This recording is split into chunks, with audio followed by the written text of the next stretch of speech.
introduce them to the company. For example, the person who runs all of West and Central Africa for Coca-Cola based in the Ivory Coast, in Abidjan, is a Liberian. And I can give you many examples. But this is important though. I think when you ask that question, you're missing the point. Those people, those Liberians who we introduced and are working for Coca-Cola, they are there because they earned the right to be there. They are not there just because they're Liberians. When you ask that question, it's like you see to me, when I become president, then I should have only global people in government. Because I'm from Maryland and I'm a global man. That's if you think about the question, because I'm from Liberia and I work at Coca-Cola, I should want all Liberian people. This is a plan. First of all, this is not my father's company. This is a public company with other shareholders. And we hire people based on their merit, on their ability to perform. This is what we should be doing in government. Yes, we gotta think about the geographic mix of people in government, but they're educated and brilliant from every tribe. And so we should be hire the best people, and not based because you're a Tunisian only, or because you come from a certain part of the country. And so at Coca-Cola, we hire Liberians because they are qualified, not because they're Liberians. Very important to understand that distinction. And so those people, those Liberians, they're very proud to be Liberians. They're very proud to be there, but they know they're there because they earn the right, not because I put them there. Even though we help to facilitate. So I think it's a very important point. The point about encouraging my partners and colleagues to come to Liberia, yes, I have many colleagues and partners. But these people are also business people. They will not come to Liberia because I'm patriotic. They are foreigners. They got resources and money. They will come because they feel the money will be secure, because they feel they will get a return, because they feel the business environment is conducive for them to put their money.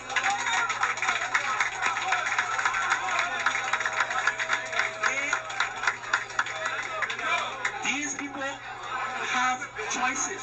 They can take their money to Ghana. They can take it to Nigeria. They can take it to South Africa. They can take it to Sierra Leone. They will take it to countries not because they're friends with me or even somebody else. They will take it where they feel the money is secured, where the environment is conducive, where business is thriving, and those things are not happening in our country today, unfortunately. It is not because I say they're not happening or because I wish it not to happen. It is not happening. That's just a fact. Whether you like it or not, whether you support the government or not, that's your right, of course. But these are the facts. And so just because somebody is my friend, they will not put the money behind me if they don't think the environment is there for them to get a return. Right? So, what was the third question? Was there another one? Yeah, let me call you back. Let me call you back in a few minutes. I'm on the air. I'll call you back. I'm on the air.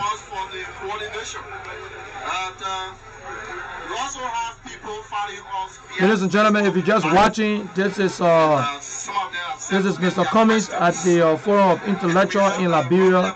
This is a live program, and I want you to listen to this, and then we're going to discuss it before we have Mr. Pay on for the health segment. Questions for a guest who have affected here before. You guys can bet me with this.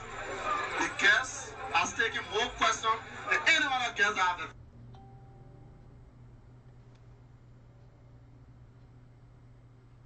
Okay, we got a little internet problem there. So just hold on, and I'm gonna keep the thing moving. Okay, Mr. Cummings is at the intellectual forums. So just hold on, and we have everything coming up. And the huge usage of illicit drugs by young people across the country. This one is from Joseph T. Topa. Property rights.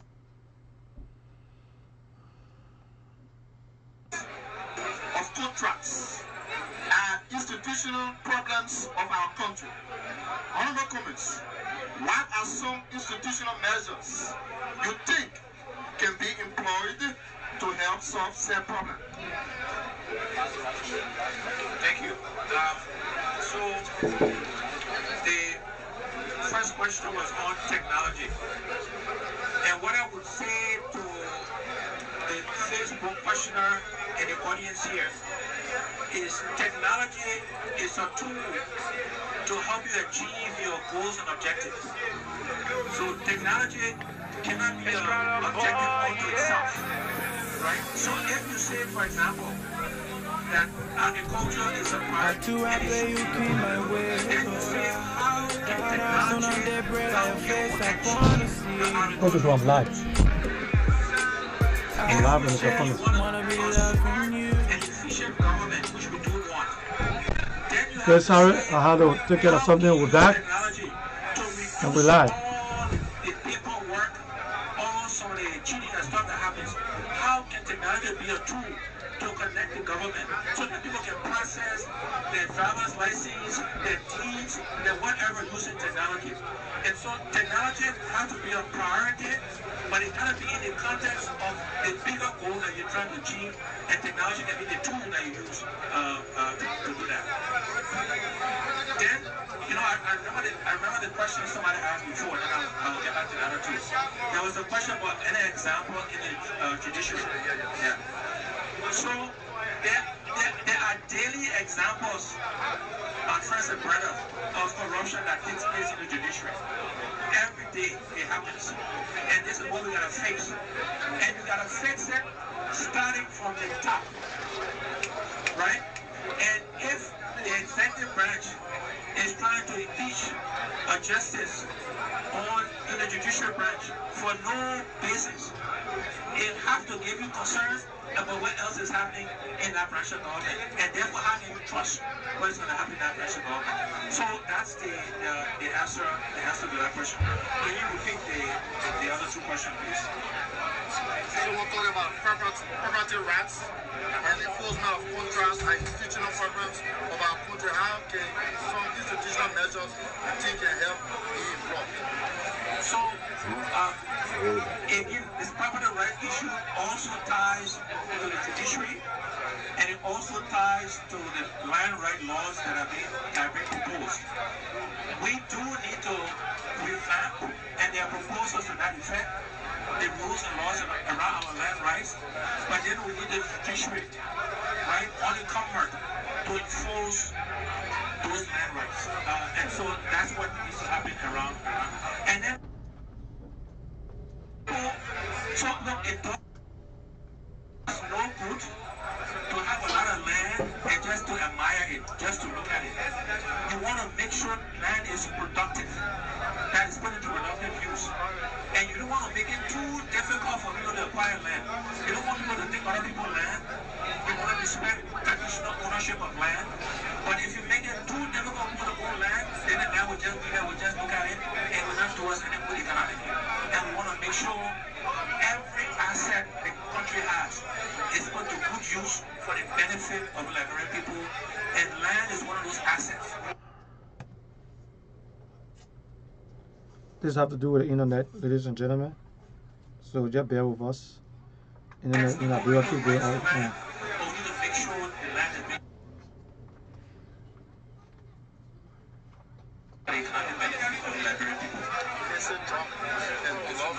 The whole drug issue, first of all, is very sad and tragic that many of our young people have resorted to drug use and abuse. And so on the one hand, we gotta get at the root cause of why they're doing it. We gotta provide training and create jobs. I keep coming back to the thing called jobs. If people had jobs, they had a livelihood, they would be less likely. So we gotta train, we gotta rehabilitate, but then you gotta have some punishment as well, right? For illicit drug use, you gotta do both. And that's part of the solution to the whole drug use. And similarly with illicit mining, right? We gotta understand why that is happening. What are the incentives? So, for example, If, and I think this is true, don't hold me 100%, but I think I'm right. If you make it too difficult from a taxation purpose for people to mine illegally, they will mine illicitly to avoid the tax regime. If the tax regime for mining in Sierra Leone or Guinea is lower than ours, people will mine illicitly and they will take the product to Sierra Leone and Guinea and sell it there because they will pay less taxes. This is why we gotta be very systematic and think deep about the reasons why people want to do, fix the system so that you can expand the tax base, and then you will reduce illicit mining. And then of course when you catch illicit miners, you gotta punish them. You cannot have a country or a society that does not reward good behavior and does not punish bad behavior. Too often in our country, we do reward good behavior and we don't punish bad behavior. And that's recipe for chaos. Thank you very much. We are going to take the last batch.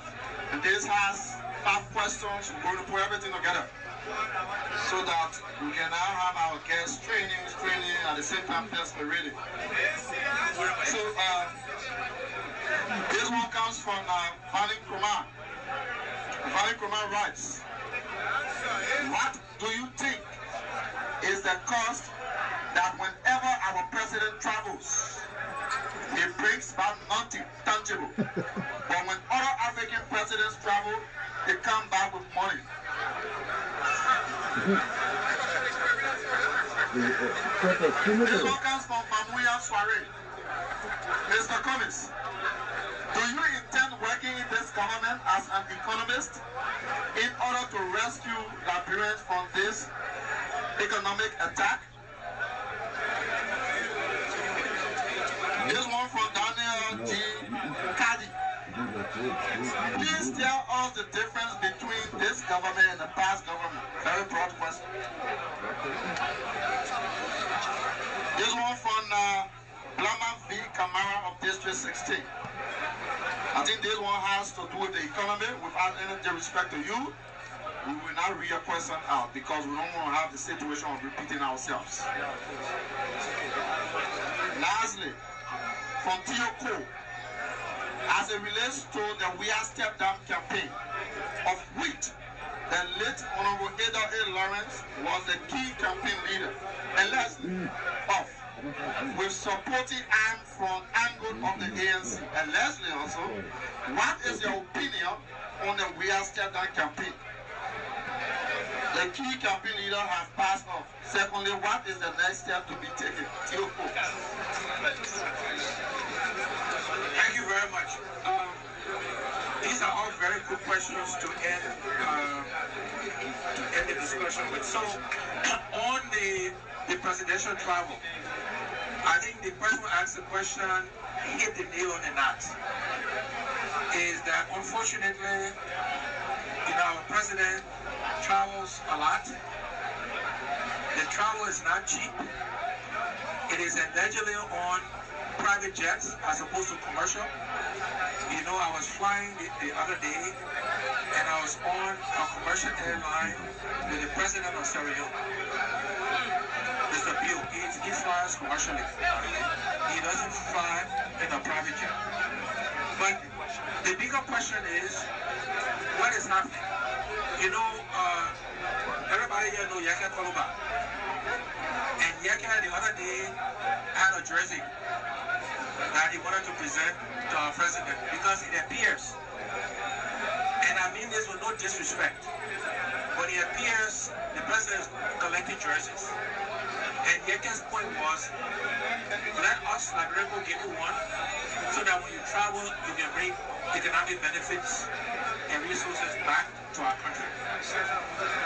But part of the reason why I think the president is having challenges bringing resources back is because, again, you have to create...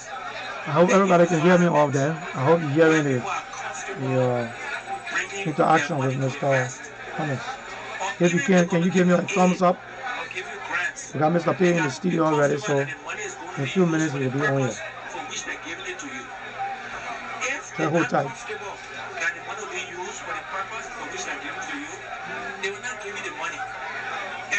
headline Okay, is good. that $16 million is missing, when the headline is that $25 billion is unaccounted for, then people will say, but if I give you the money, how do I know it will not go missing? How do I know you will track the money you said you will track? When you take your own $25 million from your own reserve and you can't tell your people where the money is, then I will take mine millions of dollars and give it to you to say, go do something to help it. You will not do it. If you are a business person, this is why the behaviors, the utterances, what people say at the top, it matters. Leadership matters. If people at the top are not acting the right way, nobody else will be in. Nobody will bring the money in. This is not an Alex Cummings wishing or not wishing. That's a fact. And that's why it's not happening. You see for yourself. It's traveling and it's not happening because of all these other things. The question of working in government, again, I think I answered about wanting to have an impact. But you want to work in a government that is supportive of the ideas you are proposing. Many of the ideas I'm proposing. Okay, we got a problem with the internet, so just hold on. It's going to be on shortly. That's the internet problem in Liberia, so we keep going in and out. Okay, do this first. To do today, the government could implement those. Wow, internet problem, people, in Liberia. So just hold tight. Internet problem.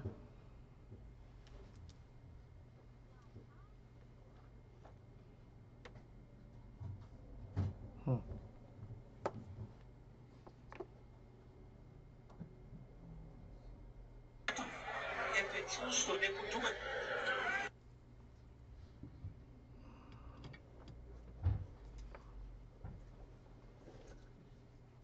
You know, I know that is not happening, right? So this have to do with the internet in Liberia. Mr. Cummings is at the Center for Exchange of Intelligence in Liberia. So just listening, and he having a little interaction there with the guys, and just to ask you a few questions on your take. He's talking some very, very sensitive things. He's talking some things that we all need to hear. You know, it's got nothing to do with one person. It have to do with the entire Republic of Liberia. So I hope you watch and just listening, or we're having an issue with internet back there, and I'm dealing directly with my team. They're trying to make sure. Okay, I'm getting tests that the internet is terrible, very, very terrible. So I hope we just hang on. Just one person. Internet's terrible.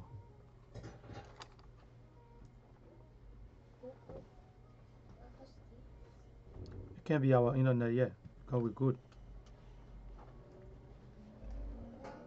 So basically,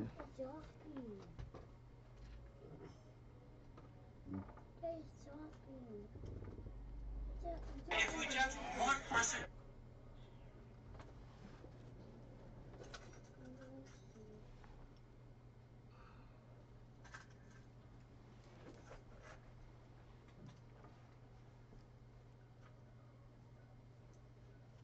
Wait, do the thing first of all.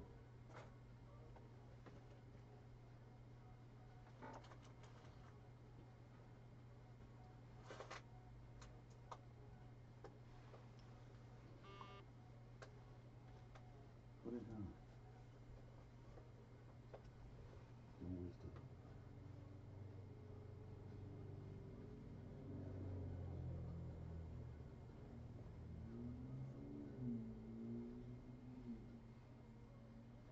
That is not happening, right?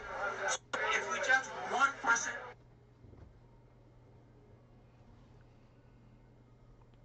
okay, ladies and gentlemen, that was Mr. Cummings at the Center for Intelligence in Liberia. He's interacting with the young people over there, talking about things that's happening in the in the society, in our society. So we're going to take a little break, and we'll be right back. So just hold tight.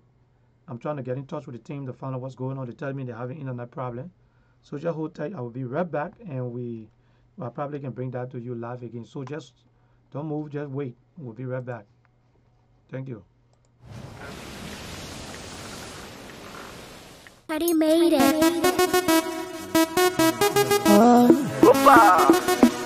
Baby, sexy and back, tuck it. Look at her front, tuck it. Look at her back, tuck it. Look at her side, slapper. When you see Buju, you know that. Did you see Buju and holla? Did you see Buju and run away? Run. Baby, making some US. Whoop. That girl carrying some US. Whoop. Wanna sexy, come over now. Sexy mama, yeah, yo. Laga, liso. Look at you. Look at you,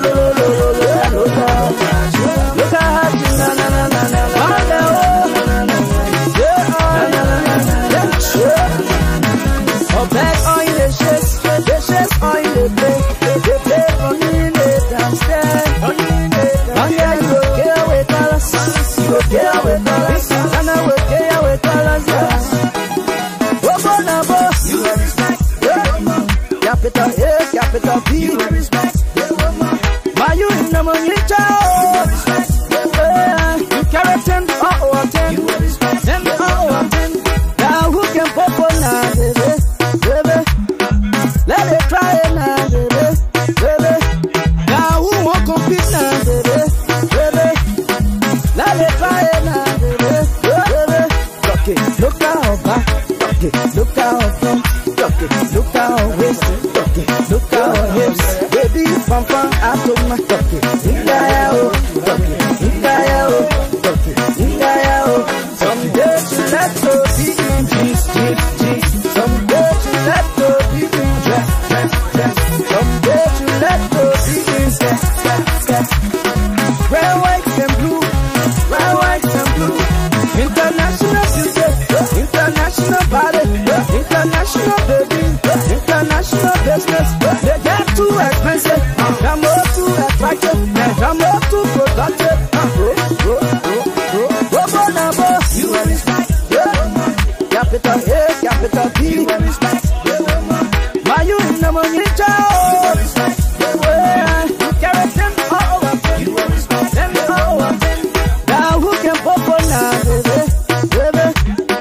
Let it try it now, baby. Now who won't challenge now, baby? Let it try it now, baby. Tuck it, look at her back. Tuck it, look at her front. Tuck it, look at her waist. Tuck it, look at her hips. Baby, pam, I told my tuck it.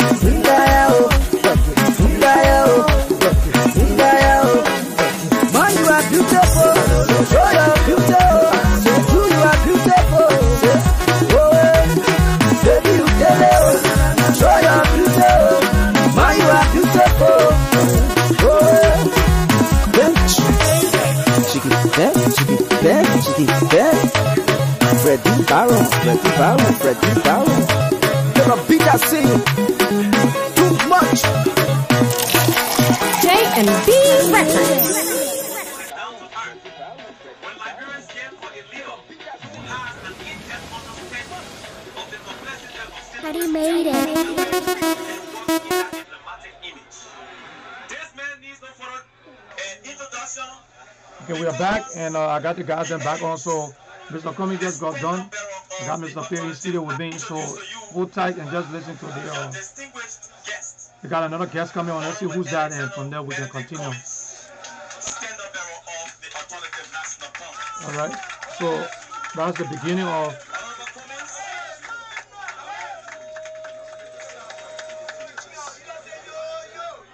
All right.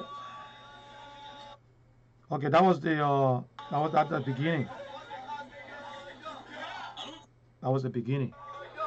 So Mr. Cummings was at uh, the Center for Exchange of Intellectuals. Yeah, he went there this morning. I think he was invited, and they asked him to come over to how do you call it, clarify some things, to interact with the local guys. So he was talking on a whole lot of things he was talking about. So I think so. Those of you who are listening, you know, I got the number on the screen. You can call and ask some question concerning that. But before we go into that, I have Mr. P here. I want to see if we can get Mr. P to do his usual thing, and from there we can start on the on the politics side of everything. So, Mr. P, welcome to the program. All right, thank you this morning. Thank you, thank you, thank you. Good morning, listening friends, brothers, and sisters in the radio land. Today is Wednesday, the 27th day of March. We are here this morning on education platform for education. We are about to discuss something, and we want you to share the video. And like we say, we always come here Monday, Wednesday, and Friday and give us some education on our own health, how to maintain our body and what not, Mm-hmm. especially when it refers to Liberian back home. We have a country we don't have healthcare delivery system. Education is done, agriculture is done, and there are no country without health, education, and agriculture. Then you are not a country. We already know that Liberia is a low-income country, depending on foreign assistance and that of remittance. Those are you and myself in the diaspora. We are responsible for the remittance.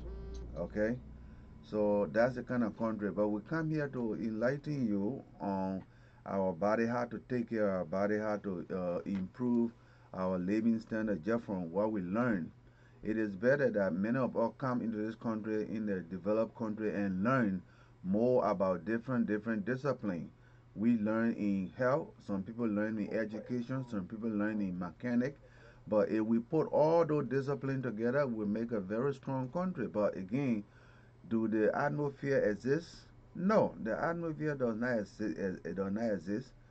If it were to exist, then we all would be home, and Liberia would be the best place. You can retire and go back home and live, but right now, that does not stand. You can't hold it. You just got to live in a foreign land and use the smaller money you got to hold on to that. So we will be talking today. Our discussion is going to be circling around what we call our common disease and our way of life. Sometimes we say, what is your staple food, Liberia? You say Liberia, our staple food there is rice, right? But then our stable common disease we got in Liberia is malaria, right? So we discussed about malaria. It happened that many of us come here, we still got malaria in our body, but when we come here, one the cold hit you, the next thing you so sick, you cold, you this, you that, and all that kind of thing. But you don't know. You say, oh, I was not having malaria at home, and here got malaria, here got this. That's not how it is. So we want to explain to you why when you come and when the cold hit you here, you start getting sick, you start having fever and all that kind of thing. We're going to discuss that this morning. So please let us share the video with other people who will want to listen to this. And as you know, we're always discussing different diseases, different body mechanics, and how we can protect ourselves, how we can do what we call personal hygiene to maintain our body clean and neat and also healthy. What you should do to go to the hospital, physical education, physical examination. You go for physical examination is very important. Physical examination is very important. You discover cancer from that time. You discover any disease that forming at that time. It is easy to treat than to wait till it get to us to the level where nobody can treat it, and that means that's death. So we don't want it that way. The whole purpose here is prevention. Why you think we come over here to give you healthcare delivery system advice, or to give you uh, health preventive advice, all the time? Is to prevent, is to make you that you don't get sick. When you are about to get sick, you will first of all detect the disease ahead of time.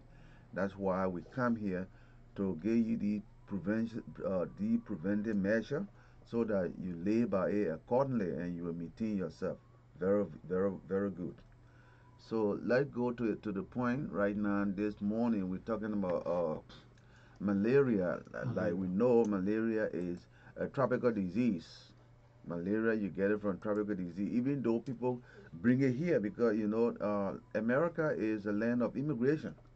So if people coming from all over, I mean, disease that you cannot get in America, is it the only people who cannot get malaria in those days was the Indian people, because malaria doesn't live in a cold area. You don't see mosquito breeding in a cold area. You don't see that. But in a warm climate area like our own Africa, malaria is all around. That's why we are, first of all, we classify that as a tropical disease. All right, and it is infectious. It affects both animal and men. The protozoa, or the agent that inject into your body, lies right in the saliva of the mosquito. It lies right in the saliva of the mosquito. And where does the mosquito grow? Where does it come from? You see, you take for instance, look at waterside market. Look at waterside. You see where they put the dirt? You see that dirt? That dirt can never be cleaned up. You see, that's some of the reason why we don't have mosquito or malaria in the industrialized nation. Yeah. Because they maintain their place hygiene. They maintain, they clean their dirt. They got a place to put the dirt. Yeah. You see, when you clean, when you have a clean house where you don't have anything wet, where you don't have dirt, you put the dirt in the garbage, but you don't cover the garbage can. Mosquitoes tend to breed in these kind of places. And look at in Liberia, why you think we will not have a lot of mosquito or malaria cases? And look at West Point, look at New Cruton, look at Lockington, look at the market in Waterside, look at Red Lake. They put the dirt right, garbage is right in the middle of where the people sitting down, and they're selling food at that rate. They're selling food there, and at the same time, we eating right by the dirt. People change diaper to put it right there. Right there. People die. They are right next door. They got the body right in the dirt. Yeah. You see, and government. What kind of government will you have in the key? Then the government says we have to protect life and property. That's the police. That's the police motto. We are here to protect life and property. But here in state, when there's a body somewhere, the police will not go there and find out what killed the person and let it determine the identity of this body. But the body will be over there until it decay, it form another pollution. At the same time, we will get in a big problem of what we call outbreak. You see, just like you had the Ebola. So that's the kind of country we have right now. This is why all these tropical diseases are so prevalent in Liberia than any other country. It's because our hygiene, our care, the way we take care of our people, the way we take care of the ground that we sleep on, the way we take care of the food that we eat is completely beyond than anybody else. That's why more people who are going there to invest are leaving to come. Even some Liberians who were here and felt that, oh yeah, during Ellen Johnson's salary term, the play was Liberia was good. They're going home because they retired to go and sit down. But right now, what they're doing, they're coming back home. They're coming back again to America. Because if we had to have the same system we got in America today and divide the country into Republican and Democrat, like the way America is divided, you see how America is going on? You see how America is? No one person can do anything. They got rule of law. The law is so strong here. You see, because they got two strong parties that anybody in government, you are obligated to that party member. Any small thing, they will take you down. But look at Liberia. Do we have any party member? No, we have one party. The president got the supreme power. You see, that's why these diseases are so prevalent. That's why I mean, what the president want to do? If the president say, let that play go, look at, we have our mayor, they call Jefferson Koji. Jefferson Koji is not obligated to the people of Monrovia. He obligated to the president because the president appoint him. The guy can be in Monrovia all you want. As long as Jefferson Koji say, oh, Mr. President, I'm all right, that's it. That day will be over there. These are the things that we're talking about. You see, that day will be over there. And that day is a danger to the life of our people. It's danger to the life of our people. How can we have our people to live in a clean environment? When we put dirt right here, we put our excretion right here, somebody die is right there, and we're sitting right by it, and we say we're selling food. Huh? What kind of food can we ever sell when we're telling the people wash your hands? But this the little guy dirt. The fly sit on the dirt, and the fly come by and sit on the food.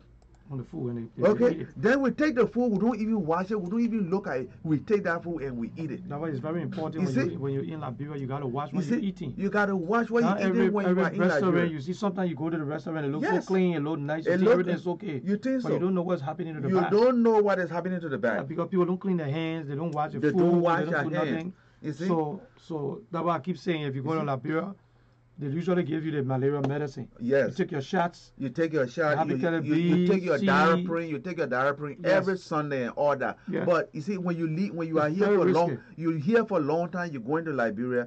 We will give you the cholera vaccine. We'll give you the typhoid vaccine. Then we will give you the malaria diaphragm. You take every other Sunday. When you go there, don't stay that long. Make sure, because if you get malaria down there, where you want to go? They're going to get you soap medicine that are outdated. Majority of the medicine right now they're selling in Liberia, they are outdated. You know what it's written in? Chinese or they got the Arab. Yeah. It's written in Arabic. Yeah, so you don't even know what you're taking. You don't even know what you're taking. It's outdated already. They just give it to you and that's it. They take it and give it to you, and it will never kill you. And when you go to even GFK, they have a pharmacy across the street. Yes. Now when you go there, they give you the prescription, and you gotta go across the street. Yeah, then they tell you go to the So if they don't have it, then you gotta look for it. Whatever they give you, somebody give you that what you have to use. See, and you know, JFK in those days it was not like that. We had the pharmacy in JFK itself. That's a place we had a pharmacy. You see? So now I don't know but they took the pharmacy off from there and brought it because the pharmacy, the person who get the proceeds for the pharmacy is the administrator, is the chief medical officer of the hospital, and the pharmacy that there, maybe the pathologist, those BP doctor all put together, they take care of the pharmacy. Whatsoever you buy over there, the money go to these people's pocket. That's how the pharmacy is run now in Liberia. So as a result, what you go there when they charge you, you just got to pay. Whether that's the right medicine or not the right medicine, they care like, you know what they care for? One thing is the money. You can be dying when you don't pay that money. They will tell you say that you're another person, let that person just die. That's it. That's the kind of country we got right now. That's the kind of country we got because there are no rule of law. First of all, the person who is the president, does he know anything about anything? You know, he only know about one thing, football. And before you play football, you got to be healthy. You got to be healthy. Look at all the people that say Lone Star. Lone Star can never win any cup because majority of them are sick. You have to properly make sure that you give these people physical examination and determine what they have and plan a plan of action of exercise and food to eat. Build their body. Mr. P, that one thing, they didn't even get time for that. No, but then they're not going to spend money on national team. But then that's why they are saying that. When it's time to play, you can't play. You look at it. I don't think they have. Maybe they will do physical, but I don't think they're going to be a consistent physical player. Look at some of the Lone Star players. Some of them you look at them just like they say that one coming to further and that. So when another player passed by you, just not hitting you, but just passed by you, the wing that the man passed by you, you drop on the floor. You see, they are not. The body is not built. They are not trained as they're supposed to be. How can a man who is sick win the competition? You can't win a competition like that because these people are sick. You're first of all, for the country to be any country to stand to take a competition, even a student to be able to study well, he had to be well. Yes. He had to be well. He had to know what food to eat to build him up. Okay, so how much more about an athlete? An athlete is sick. Huh? He there, he got some rising on him, he got something, he sick, he had headache and all that. He had not eaten for the past 2 days. He drink sugar water to say he's going to play football. He run 1 minute, that sugar gone. Okay? These kind of people cannot play, they cannot take part in competition.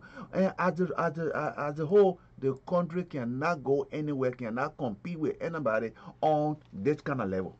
So we hear this morning, we always hear on the Monday, the Wednesday, the Friday, to tell you people about Prevention. especially prevention, how to prevent some of these common diseases, especially from back home. You see, even when you are here, you always see. Sometimes you hear the people say, salmonella, they hold the recall this vegetable, this and that. Most of the vegetable that we eat here is not grown in America. It's grown outside. People bring it. They bring it When in. people bring it, now here, when the people bring it, what do? Sometimes they don't wash their hands.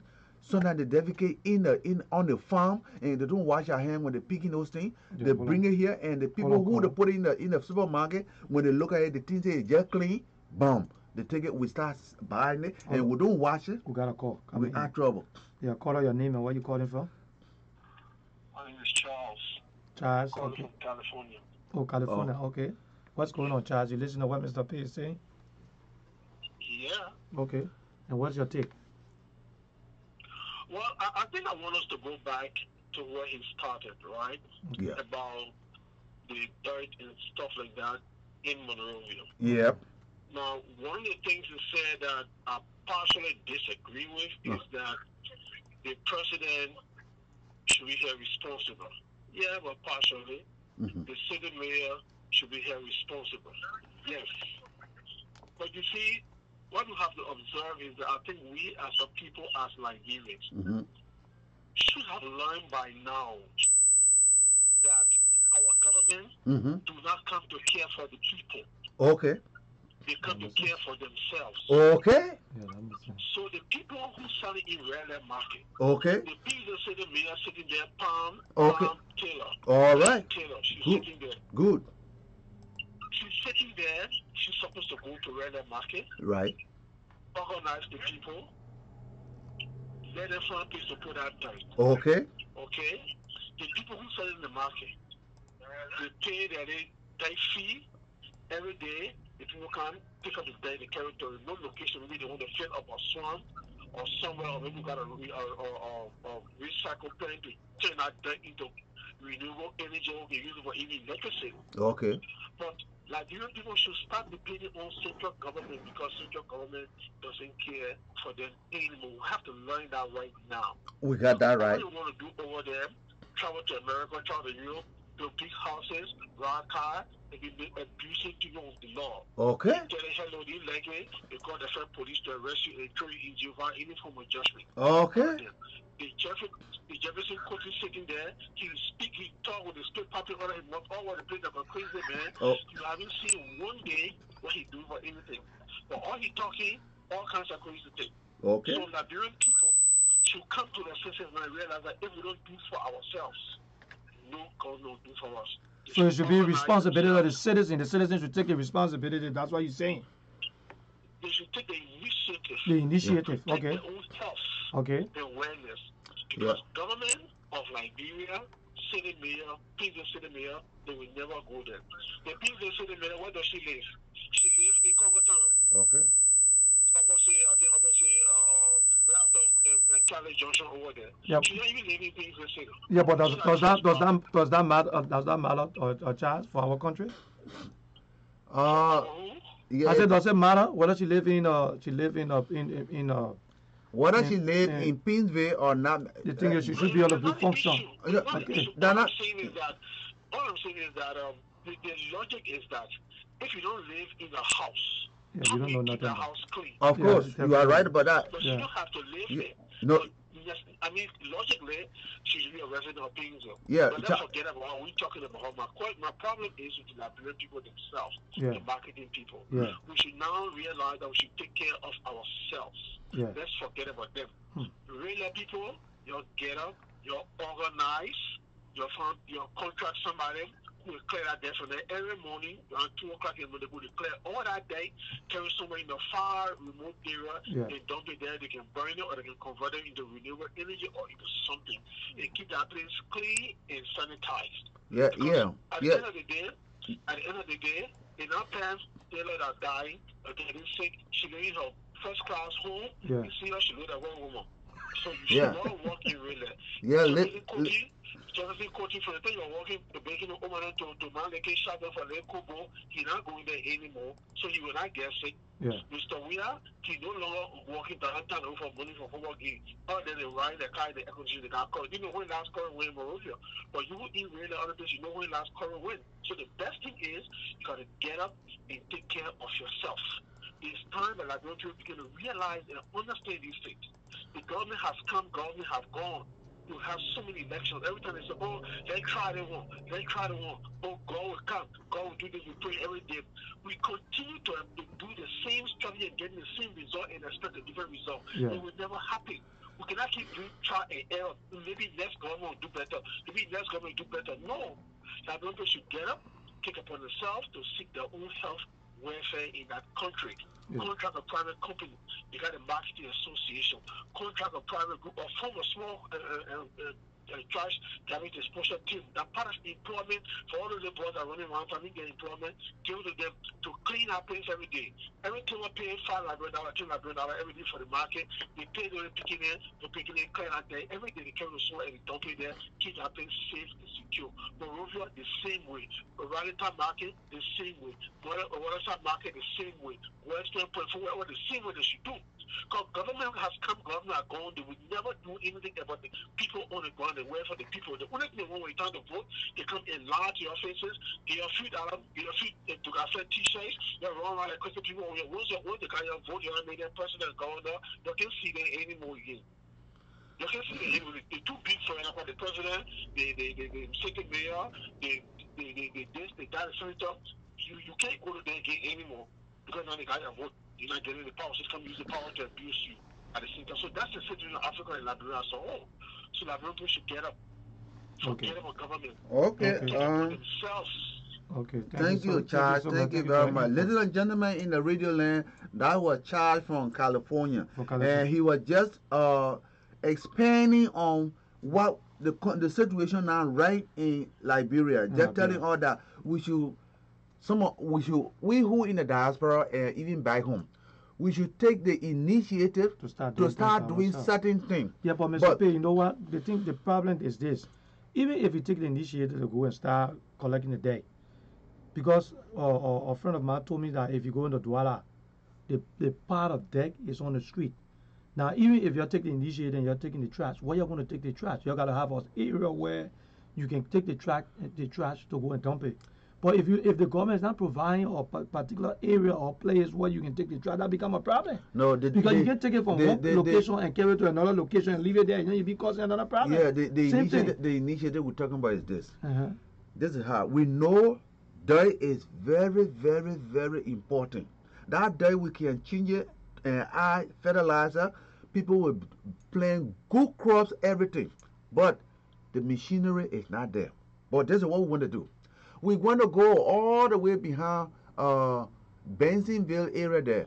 There's a vast areas of land over there. Okay. We can purchase that land and carry a digger, government tractor digger, to dig a bigger hole. And that bigger hole, we will put a steroid over that hole. You understand that? We put a steroid over that hole. When we take the dirt and put it over in that hole, over that steroid, it will get dry. The water will drain down. You see that? You put fire on it. It will burn over that steroid. You see that? That's why it will burn completely like that. Then the achi will just fall. But when time comes, people will take that same achi and take it and carry it to their garden and other things like that.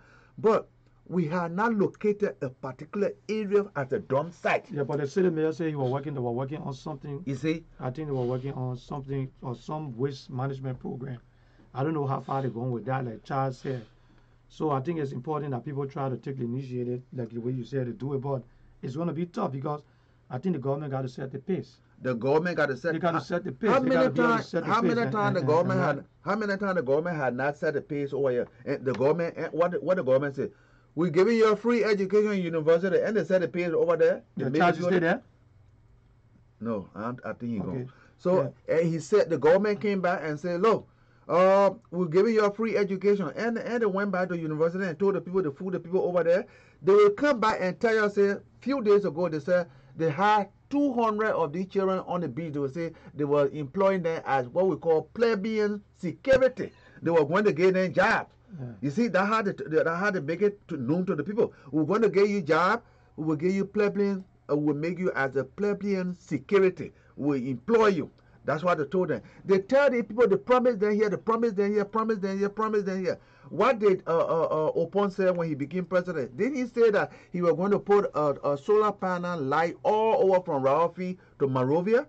That one, it never materialized. Yeah. Okay, all these things, all these promises can never come to point. All he does now is to take a private jet. Take a private jet. Each time he take a private jet, he enter to Jersey number 14. Okay. You Somebody, see, so those are- somebody those are asking the- a question, or Khan is asking a question.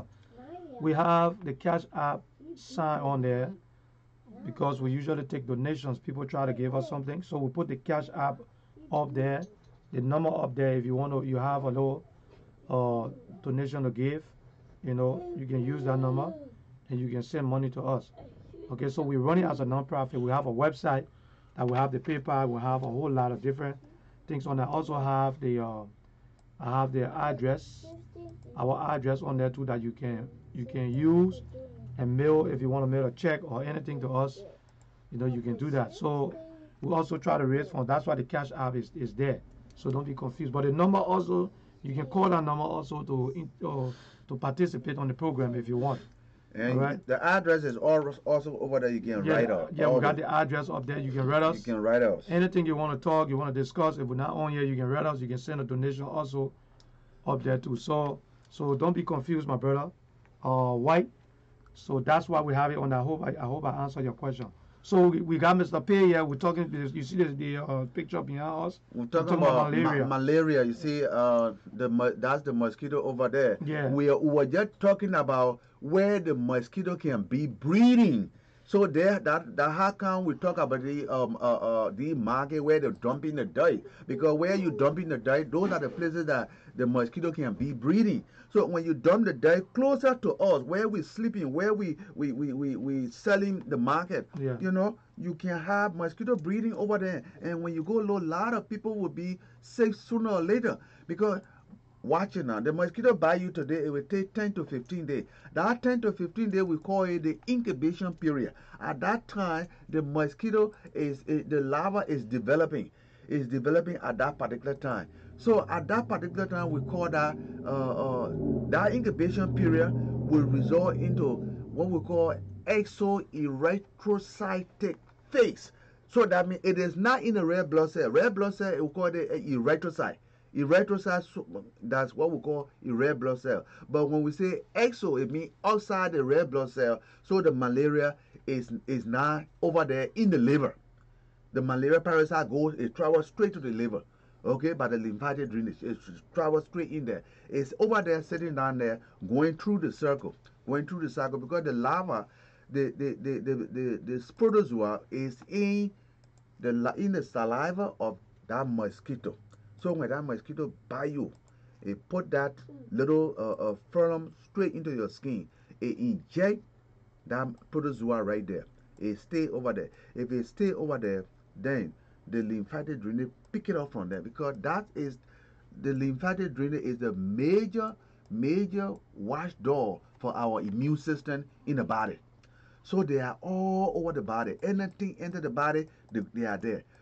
They are there to collect it. So it collect it, it take it down to the liver. It break it down to the liver. And when it stay over there, the liver now will keep it over there. It will go through a particular circle where it form into a different. They multiply not sexually. They multiply different by different method. By different method to just get bigger, and so many. At that rate, when they get that many, they will go right back. It will be spilled right back It will take like 10 to 15 days. 10 to 15 days before it can go back into the blood cell. It get back to the blood cell, the blood carrier all over. That's the time you start having fever. Whenever you start having fever, the disease have already entered your body for some time, and it didn't just enter your body right away. It get into the blood cell. No. It doesn't do it that way. It takes time to develop in order to get into your blood cell. When you get into your blood cell, that's the time you are having this fever. You see? That's the time you get this fever. Now you start having this fever, you start having headache, you start having diarrhea. Maybe if the fever is so high, you start jerking. Now you call that febrile seizure. You start having febrile seizure, and seizure is not good for the brain. Seizure is not good for the brain. Somebody developed malaria, he got high fever, and he start having seizure. It's not good. It damages the brain. You don't do that. We don't want it that way. We don't want anybody have fever to resort into seizure. It becomes a bad thing. It's not good that way. And now before you get into seizure, you should know that the spleen is already enlarged. So that's why sometimes you go to the hospital, we say, what happened? They say he got malaria, he got headache, or he got headache, he got fever. All right, headache and fever. So we check you, we see whether your spleen is enlarged. If we touch your spleen is enlarged, then we'll be thinking, say, well, this person has had chronic malaria. The malaria has been there for a long time. You see? Then what we will do, we'll take the blood cell and take it to the laboratory. Okay? We take it to the laboratory and then ground stain that, and then what we do, we locate the chromatin dot. You see, we locate that chromatin dot inside. You see where right on top the head of Prince on you are looking at all on the web. Look down there, look by the mosquito. That's the chromatin dot on that. That's the film over there. The one right here? Yeah, that one right there. Those are the small. That's the red blood cell right there. But the small, long one in there, that's the one we'll be looking at. It will be ground stain. Those are the chromatin dot. That will show to all that you have malaria. You see, those are the things that the laboratory technician will look for when they do the blood stain. That's what they will be looking for. So those are the things that we are looking at. Those are the things that happen with malaria cases. And when you get that, sometimes back home, let's say the person got malaria and the body is strong enough, okay, the malaria can subside, the fever will go down. That doesn't mean that you don't have it. It will still be in your liver developing again. You see, that will call the resistance. It will still be in the majority of all that coming from Liberia. We had that resistance strain to malaria.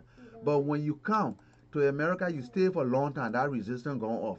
When you go back to Liberia, the first time the mosquito bite you, after like 5 to 10 days, you got problem. You will start having fever right away because you don't have any more resistance to malaria parasite.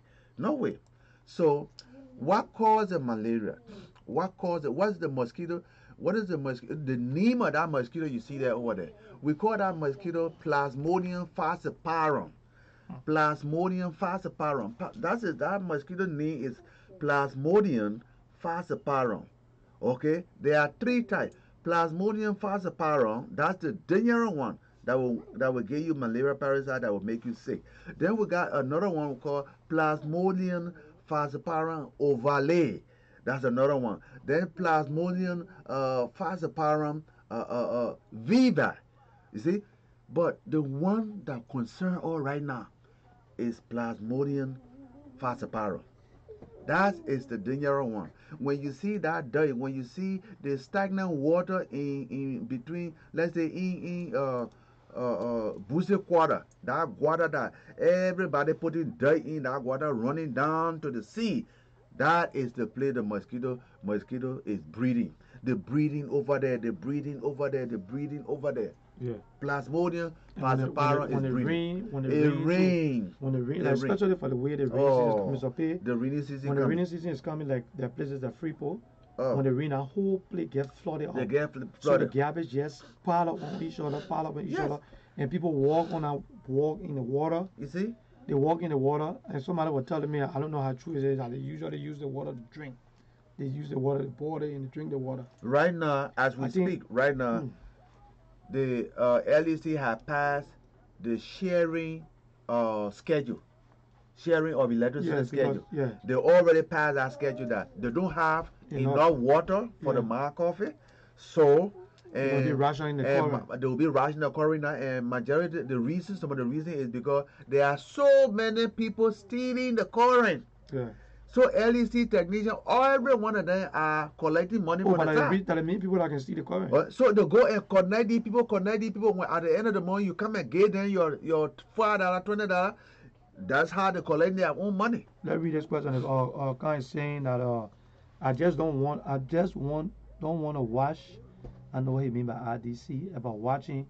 I'm glad this program is on, but we need to clean the country. The president do not know what to do, and we all know that the country do not have any medical team, and there's no valid medical team. So most of these guys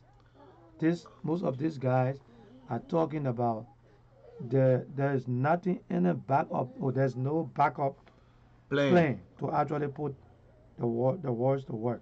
Yeah, you know. Where you have backup plan? You see, first of all, that's why the government need to start reaching out to professionals. You know, outside they need to employ professional people and try to reach out to people who are professional in the area. Because I listen to the city mayor. Okay. We are for city. I think we are for city clean campaign. He let that one die down. They try to clean out the deck. Stay there. The deck stay there. He can't handle it, so he came up with another plan. He came up with. I don't know whether somebody can help me with, but I think he said he came up with another strategy. He said they put it up together to clean up. But somebody was telling me even the trash. You know, they start putting body in the trash. Yes, that's what they put the body underneath there. If they don't have to take it, they take the body and they put it there. They put it in the trash. That take a break, Mr. P. When I hear, but it's just my whole body. Let's take a break. Yeah, we'll take a break and then we'll come right back with our continue discussion. The topic. Okay. We'll come back.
Platform for education this morning on Lrtn, and that's the Liberian Radio and Television Network. P.O. Box 21010, Philadelphia 19152. That's our address right there. It's right up there. You can see, and you can write us, and you can look at the phone number on on the screen. You can call us and give us, your opinion on what we're discussing. We are discussing malaria, and we were talking mainly about where the malaria, where the carrier of the malaria, that's a mosquito. Where does it breed? Where does it grow? Okay, we're talking about a dirt that we put around. We put the dirt around, and when it wet, all these places it start breeding mosquito. And the more mosquito you have, the more infested people we will have with malaria. Yeah. All right. So that's what we were talking about when you heard Chad talking about the cleanliness and how we Liberians we should start taking initiative of cleaning around our neighborhood, because the government, people who come to power as in government, they are not there for the people. They just come and give you rice, they give you $5, you vote for them. Yeah. When you vote for them, they are not for themselves. That's why we were suggesting, say, the kind of system we got in America today that everybody running to this system.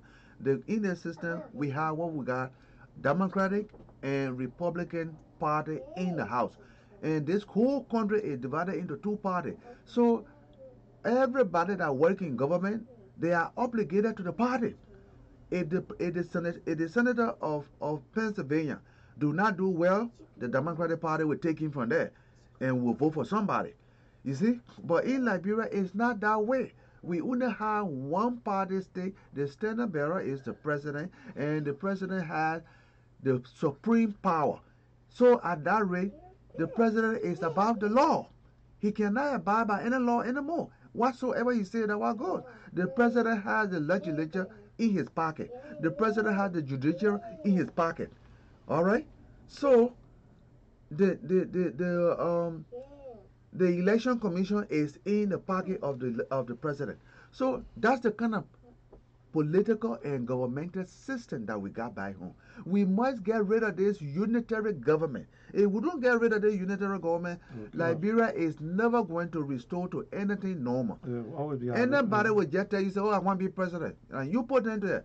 As long they are under that same umbrella of unitary, they are going to do the same thing the other friend been doing it. You know, we saw Toba doing it, Taylor did it, Joe did it, Ellen Johnson, Sally King, and did it. And now we is doing it. So who else you think will go there will not do it? Except we look at that umbrella and move that umbrella and put what we call Representative Democratic Republic of Liberia. In that way, there will be checks and balance. We will have two political parties with voting power, head to head. When they say, I want to take this book, the other man said, no, you can't take that book, because that book ain't belong to you, because we all got to agree to it before you take that book. But right now, you only got one voting power in the house, and that's CDC. If they vote right now and say they want to be in the house for 24 years, and they pass it, it becomes law. You can't fight against it. So all the things that we're talking, money laws, money this, the president do this, it's not anything. As long as they are unitary government, the president will just sit and say, let them talk. They will get talk, and they will get tired. They will sit down right back. Okay, so we are right back. We're going to be discussing what is this malaria and how the malaria is transmitted. Now, Mr. P, what are some of what are some of the medication? Oh yeah, for when it comes to malaria. Now, do they have, if you attract malaria from Liberia and you come to America, do they have medication here that can cure it? Because I know somebody told me before, they don't have anything for malaria yet. You see, first thing, let me tell you why is black right there. Okay. Malaria is the disease, but it's confined to the tropics. Okay. So we don't, when we're going to school in medicine here, we don't discuss tropical medicine. Oh, because? So our laboratory technician do not know how to find the chromatin dot that you see I was showing to you. Yeah. Do not know how to find that. And malaria, you have to diagnose it by laboratory means. You have to find that. By this? Yeah, by this, the thing right here. Yes, by that. If you don't find that in a blood smell, then you can't treat the person. So they don't treat it because they know it is not here. They know that our dirt, the way we keep our dirt here is we have disposal. We have where to keep the dirt. So if you get your malaria, you gotta go back to Liberia. You got malaria, you gotta send back home to from Liberia. They will send you chloroquine. They So send is you it only chloroquine. that can fight malaria? Chloroquine is the only one that can fight malaria. There was something I know. I don't know what you're Daraquine. Daraquine, you take there was Daraquine. another one where I think I was sick one time. They put a lot of I think roots or something in the pot. A lot of roots and different things in the pot. Yeah. And we sat on top of the pot and they put lot of blanket. Yes. Lot of blanket and take over me. They feed that. And everything was coming out. Yes. I got well though. Oh yeah, you will get well. The reason is that when they do that to you, you will sweat and your body will not excrete. It will excrete. It will drain. It will drain your blood, and you at that time, the time they put those blankets over your head and you sweat. After sweating, if they had taken your blood smell and then say, want to know how much blood he got, they will say, let's take some blood from him. You will develop hemo concentration. Oh, you have a lot of blood? You have a lot of blood because they drink all the water from your blood. That's why you are sweating like that. So, wow, but can I kill you? Can I kill you? Oh, that can lead you to develop what we call thrombosis. It can clot in your vein. The blood will not be traveling good again. It will not be traveling the way it's supposed to. So it's not good to do. You can't drain the blood. You can't drain the blood cell with water. Wow, but I was lucky to live. Yeah, because I know they put it. My mom. Yes. My mom did. I know what they put in the pot, but they put a whole lot of different. I think they put it there. I know the mango back, the tree back. The tree back. They put a whole lot of things. I don't know what kind of mixture with that. Lemon leaf. They put lemon leaf together. Those long leaf. Yes. And they put it in the pot, and they put me on top of that thing, and I sat down like that. That means, mommy, you find no hospital to go to. Yeah, but guess what? I got healed. Yeah, you got healed. Yeah, I was all right. Yes. Then on the face some fufu and soup. Okay. I felt some fufu and soup. Okay. Then she said, give him a lot of, drink some water. You see what? I started drinking some water. The people there, they know, but they don't know why they're telling you that, but they know something will happen. And I ate it, and I tell you, I was well. Okay. I was okay. You'll be okay because the dream. So I knew that when something like that going on, I said, oh my, it didn't happen again. She said, okay. She knew how to go in the bush and find it. They will do you that. But that's not a safe way to do it. Well, right now, there are nothing else you can do. It better, you see, that's why I was telling you, we were in Liberia and that man dropped and he had what we call, we just went off. Hold on.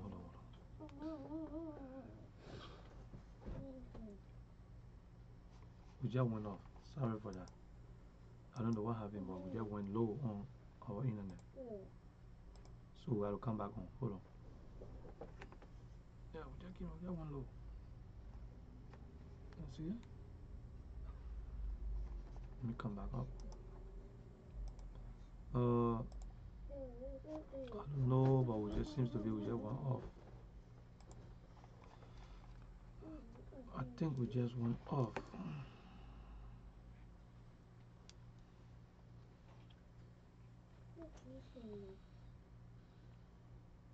Yeah, we just went off. I'll call it off and go back. Okay. All right. We back on, and sorry for that. We just went off.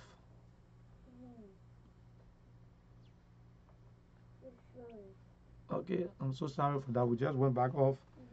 Our system just went off, and we had to go back and get ourselves together.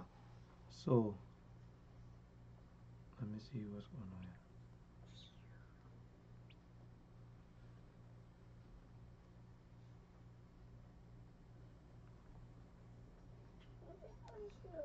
We had to go back and get ourselves together. So okay, we're back on. Yeah, Mr. P, continue. Yeah, like we're talking about it. Like in those days, aggressive doctor will go and then open that little part of the side on the man head, and go there with a saline and completely wipe that blood from over there, and the man will live. Yeah. You see, the man could live at that time. That's what will happen. Even though the people knew that they don't have medicine, but they make that, they bring those leaves and they boil it and they put blanket all over your head and cover everywhere, so that no steam from the pot will escape. So that steam you will inhale it, and the more you inhale that steam, it will open your blood vessel. You will sweat. You will sweat. Everything will come. Okay, it will just, in that way it dehydrate the red cell, the red blood cell. It dehydrate the red blood cell. In that way, it disable the malaria parasite. Yeah, but that's not good. That's not a good thing. That's not a good way. But just no, but that's the only solution. That's the only solution. The last resort. So that way much better than having seizure. So that's the last resort. That's the last resort. It's better to have seizure, because if you are not to do that, you have high fever and you start having seizure. You start having seizure. It will not be the right thing to do. So it's better that way. Then when you come out, you drink water and rehydrate yourself. By the time you drink water, and the water will be absorbed right into your blood, your red blood cell, and your blood will carry water again the same old way. But when you can't keep doing that, can't keep dehydrating your red cell, you can develop thrombosis. It can block the red cell going to certain part of the blood, certain part of your organ. It can block the liver, it can block the heart, it can block the kidney. Then you got infarction. You see, in that way you got big trouble. So we don't want it that way. Okay, but that's how the people was doing the thing. Let's take a break and we'll be right back. So we'll be right back. D12 on the beat. All I do was win, win, win, win, win, win, win, win, win. All I do was win, win, win, win, win, win, win, win, win. Born to win. I say I was born to win. Born to win. I say I was born to win. All I do was win, win, win, win, win, win, win, win, win. All I do was win, win, win, win, win, win, win, win, win. Let me see what I found. Get it from. Yeah. Get it. So I get pocket.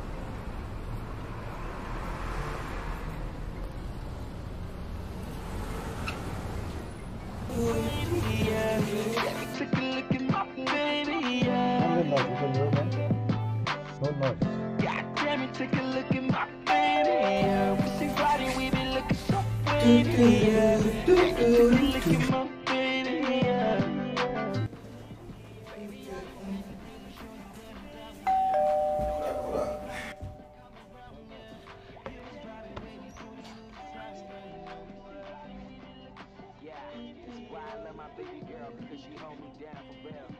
Me up in that black Nissan when I didn't have them wheels.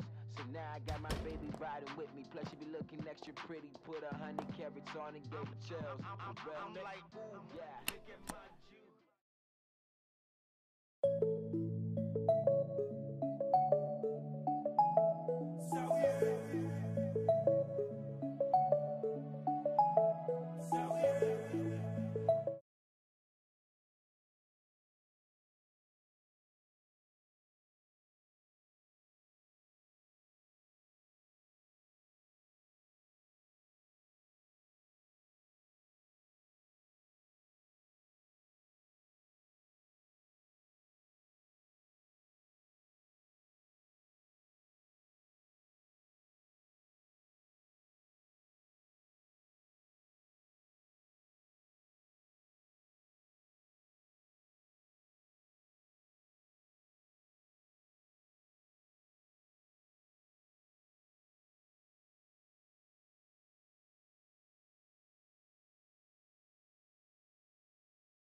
You see, as a result, we got all the people going down. You see, that's a social injustice created by the government. Okay, somebody said we never have sound. We have sound now. Can you hear us now? Can you hear us? Can you hear you us right now? Because let us know we have sound now. Yeah, I think we have sound. Okay. Sound is good now, right? So we're talking on the malaria. We're talking about malaria and comparing that with where the malaria parasite is stored and the mosquito that carry it, where the mosquito breed, what gave the mosquito area to chance to breed, where can they live to breed comfortably. You see, they are comfortable in this kind of area where they are dirt, like we see it in Monrovia. That's what we're discussing. This is what we're discussing. Can malaria be ever eradicated in Africa, especially in Liberia? No. But Mr. P, no. When you actually leave from Monrovia and you go to the rural area, yeah, it's not that bad. Though. It's better off than being in, because the population is too much in Monrovia. But when you go in the rural area, it's better off there because there's not too much mosquito. Yeah, but they got big space. The way the way the people dispose of their dirt is different. In the rural area, yeah, the way they do it is different. Sometimes they dig hole. Sometimes the people dig hole behind the house. When they collect their dirt from the house, they dump it right in there. They dump it in the hole, and they don't put water in there. It's a ring.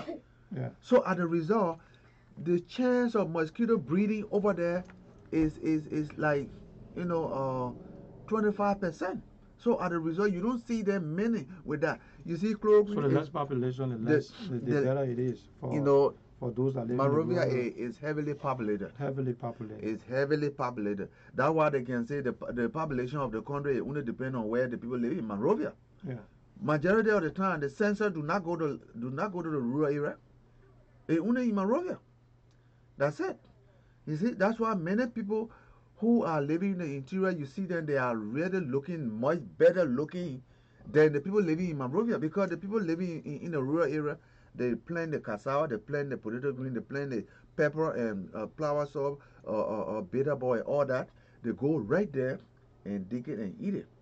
They catch a fish in the water, they eat it right there. You see? You don't see fly. They are not going into the market to buy any of those things. The people dry their fish, they dry their meat. That dry meat, you know what they put in there to preserve it? In the oil, in the red palm oil. They put that dry fish and dry meat in the red palm oil. That's the place to preserve it. That's the place the people preserve their meat. And when you preserve it over there, it's not going to get dirty. No, it will not be infected. Nothing. So when they're ready, they eat that same oil. You see? Yeah. They eat healthy food than the people in Monrovia. Yeah. Because even when you go in the interior, sometimes in the kitchen they got the fire. The dryer. Yeah, the dryer. They got a dryer over the fire. Over the fire. So when they come from fishing, when they come from fishing and they come from what they call fishing or looking at the track, yeah, they cut the meat and put it in the dryer. Yeah, put it in the dryer. So that's when the meat keep warm. Yeah. It would drink all the fat. You see that? Yeah. The people know what they're doing. That heat. But now you got all the civilized people, the educated people in Monrovia, and the place just dirty. Dirty, Mr. P. So dirty. I'm telling you, when you go to, like, this guy was telling me, say he drove to go to Douala, going to Broadville. Yeah. He said you will not believe the trash. The place smells so bad. And he said people are actually sitting there eating and people selling.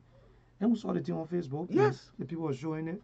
So I don't know. So if you're in that kind of a situation, I swear I don't know what to say. But this is something that, like Charles said, people gotta really take initiative to start to do something that will help them up. Okay, the number is on the screen: 215-954. Yeah, call us and we discuss it. But this is what happened. And 267-581-6177. So apart from chloroquine, Mr. P, that's the only. Yeah, so far that one we call the drug of choice. Terramycin don't do nothing like that. No. You're not taking terramycin antibiotic. You can't take antibiotic for parasite. First of all, malaria parasite, we call it malaria parasite. When we say bacillary bacteria antibiotic. Antibiotic. So when you get it, the bacillary, what you call it? Bacillary, Bacillary, you can take the dysentery. Then you can take terramycin. terramycin. Yes. Now, Well- when you get amoebic, is the protozoa, you take flagyl. Flagyl, okay, flagyl. Because So dysentery, anything that is not dysentery, bacteria, dysentery, you can take what's the other one you they take? got two different type of dysentery. That what we just discussing. Yeah, okay. One is amoebic that you take flagyl. The Yeah. other one is bacillary dysentery that you take terramycin. Terramycin, okay. So you can just take a No, flagyl. you can't just take. You see, that's why many people call medicine because that flagyl is toxic to the liver. Hmm. Yes, it's toxic to the liver. So you don't just take it like that. Okay.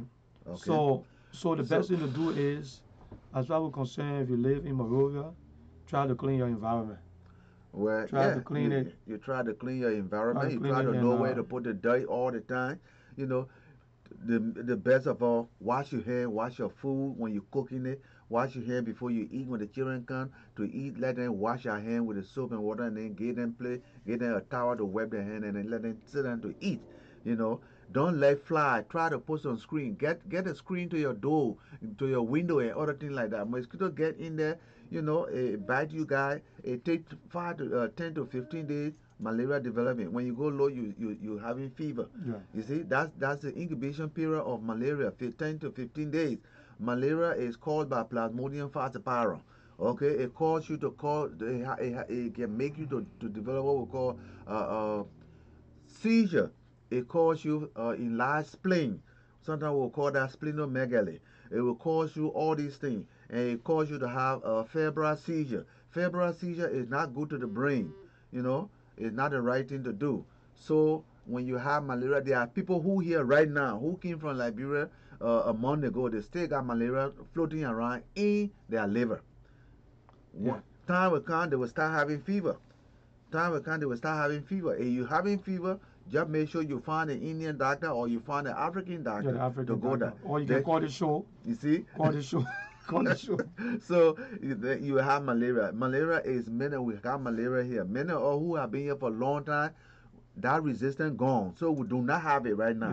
Yeah. Okay, we do not have it. But when you come from Liberia, like 6 months ago, you still have it in your liver, floating around. And once in a blue moon, you will have high fever. So when you have it, you must try to make sure that you get rid of it. Because when you develop enlarged spleen, you go to the hospital and the people find out that you got enlarged spleen, they will isolate you. And when they isolate you, they start looking for all kind of diseases. The things that you got Ebola, you got this, you got that. And you know that you don't want it. You don't let that malaria come to your spleen and then make your spleen enlarge. You don't want it that way. So you having a fever, you're coming from Liberia recently, and you have fever. Try to find you a African doctor, the Ghanaian, the Nigerian, the Indian. Those are the people that will order you a chloroquine. Then they know how much you're supposed to take and how much you're supposed to take for 3 days. Okay, then they will give you that. So even though it will be expensive, but you will go and buy it. Okay, let me ask you this question. Somebody's asking the question: what are some of the things that the Ministry of Education can do to eliminate the malaria, to clean it out of the country? You see what we're talking about? The Ministry of Health and Welfare. Under the Ministry of Health and Welfare, they know that they had to initiate the healthcare delivery system. First of all, they had to make sure that they allocate a particular area somewhere way in Bentonville. But this don't have to do with the how do you call it, Liberia, the city, the city corporation. It doesn't have to. Right now, Have to do the with Ministry of Health and Welfare is in Monrovia. It's in Monrovia. It's in Monrovia. Some of the things that you can tell the So government. they gotta work with the Monrovia City Corporation, You right? go, you talk to the government. You told because the Minister of Health and Welfare and all the other ministers, they go to meeting. They go and they go to meeting with the president in the morning. You see, when you go down there, the Minister of Health and Welfare, you say, I got something to suggest to this body here today. If we had to do things straight, this is what I wanted to suggest. I want to allocate a place where we have to clean all the dirt in Monrovia and dump it and burn it. In this way, the breeding of mosquito will be limited. In this way, we will not have too much infection of malaria in Monrovia. This is how we can reduce the infection of malaria in this place. This is what you will have to do. This is how you will tell them. That's the only way you bring them, you break it down. So some of the ways is by getting a specific location. Particular place to dump the But dirt. I think they have, right? They don't have. They do not. If they have it, I you will think they not have. see. If they Or have maybe it, it's just fill and they can't handle it anymore. Yeah, Because when I was in Liberia with Lrtn joining Serif Town, yeah, we had some problem, but for the level of trash and dirt, the way things go in Liberia, it wasn't like that. So I don't know whether you got to have some private or they have private or they have contractors. I know that they were paying, that were doing the cleaning up. So I don't know whether this government, what's actually going on with the government, whether they don't have the money to pay the contractors, or you just have incompetent people who don't know exactly what do to do. you know that? Look at America.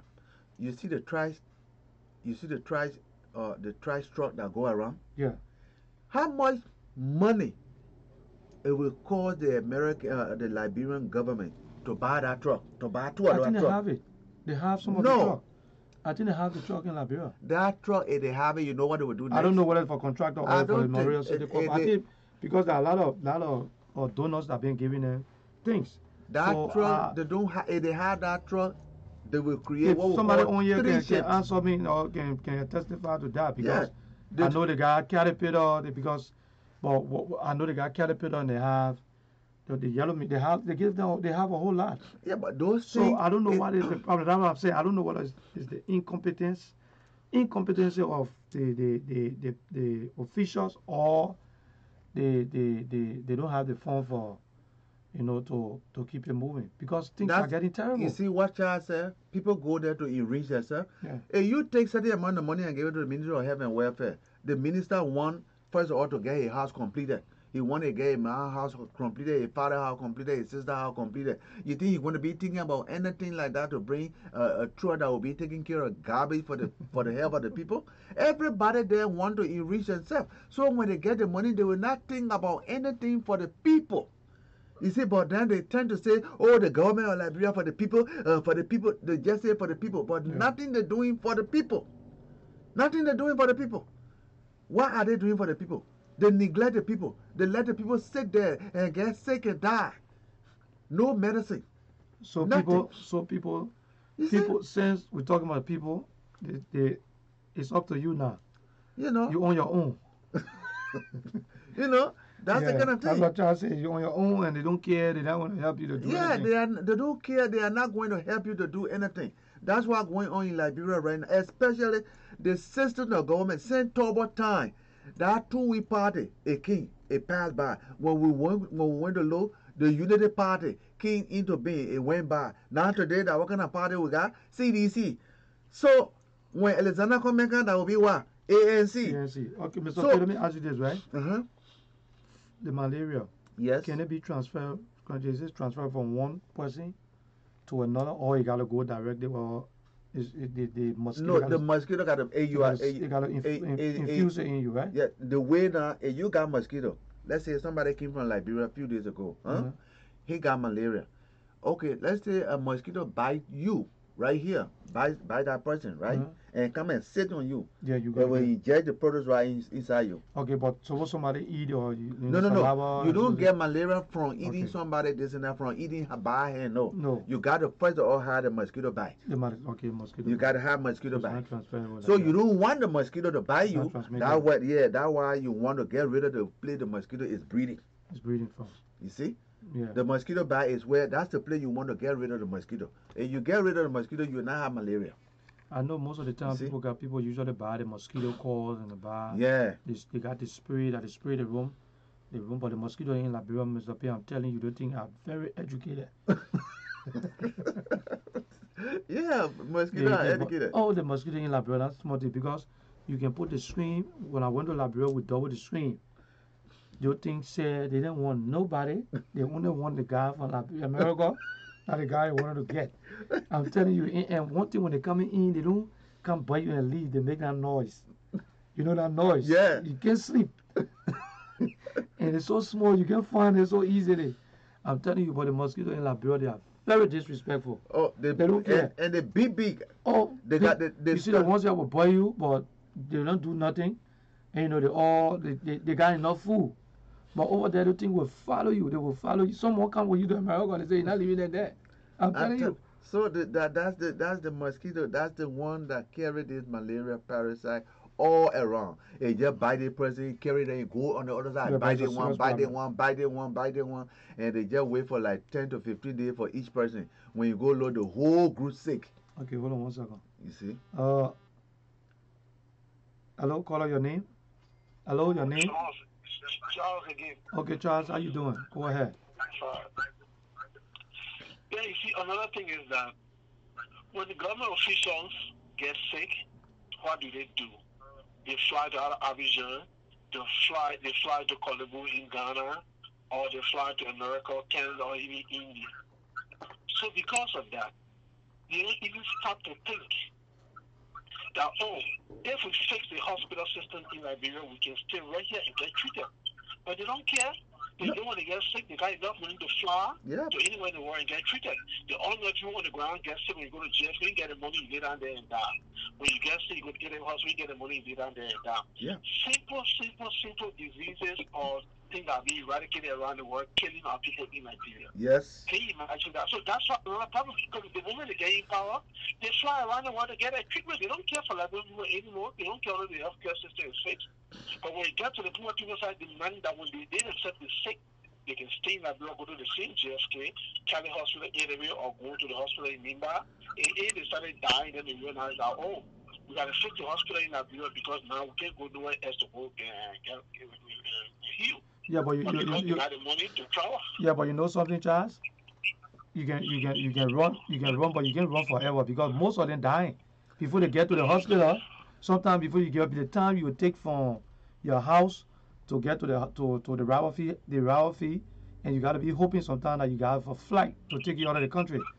So it go back to the same thing that we got to desist from those kind of negativity. You know what I mean? But doing things where but you know child, that will not benefit everybody. You gotta look at this, child. But the way we think, the way I think about this whole thing, to make sure that our country go back to how it should be. We are the oldest republic on the continent of Africa, and we got independent before all majority of the African countries started following us.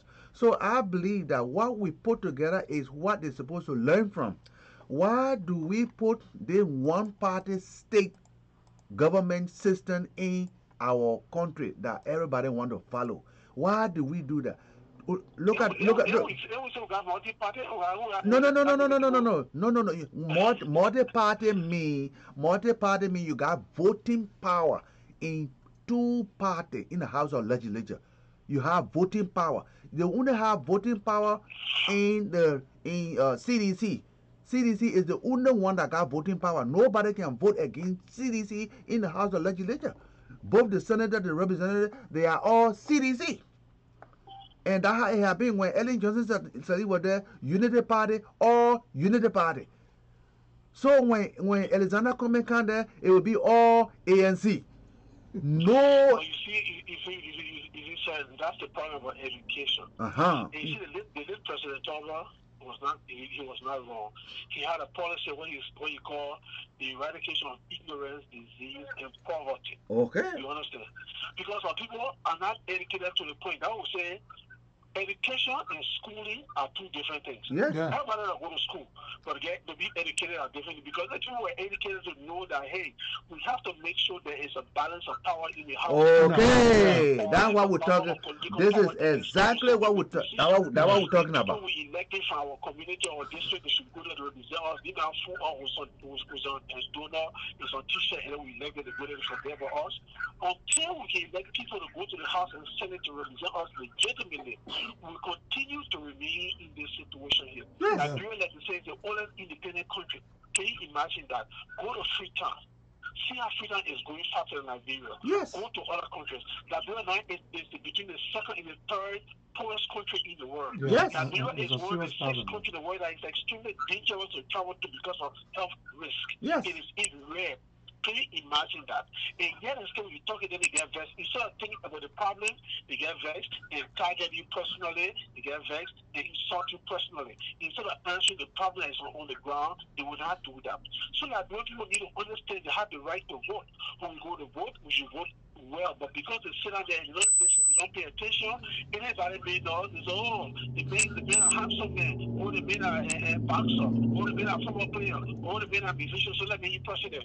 That's what happened today. No. So the Bible says, while you play, that's why you will reap.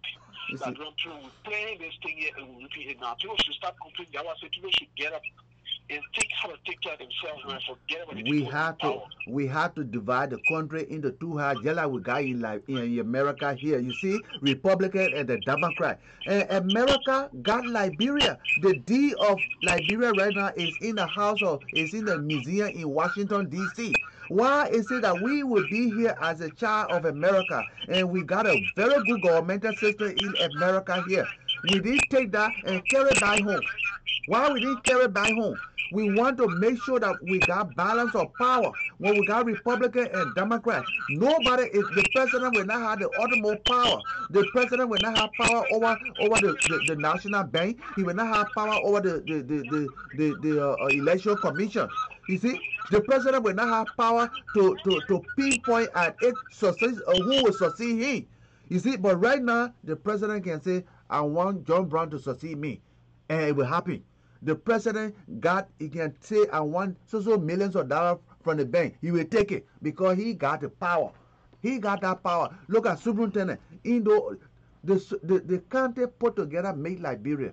The different states in America put together to make United States. Look at those states in America. You see, we claim to be. You see, to be colonized by America, and we want to do things like America. But we claim we act like American, but we do things completely different. We are different.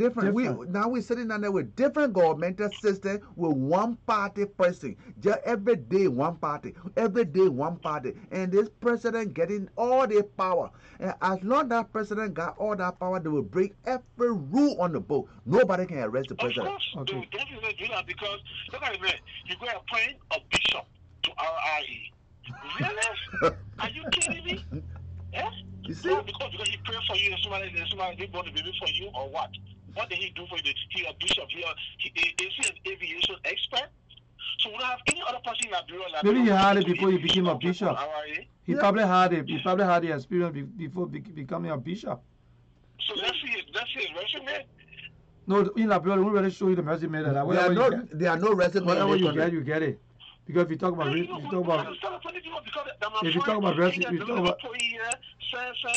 he made me to get a vote here, so I put it in there. Go to my course. We gotta stop that nepotism thing and put that's it.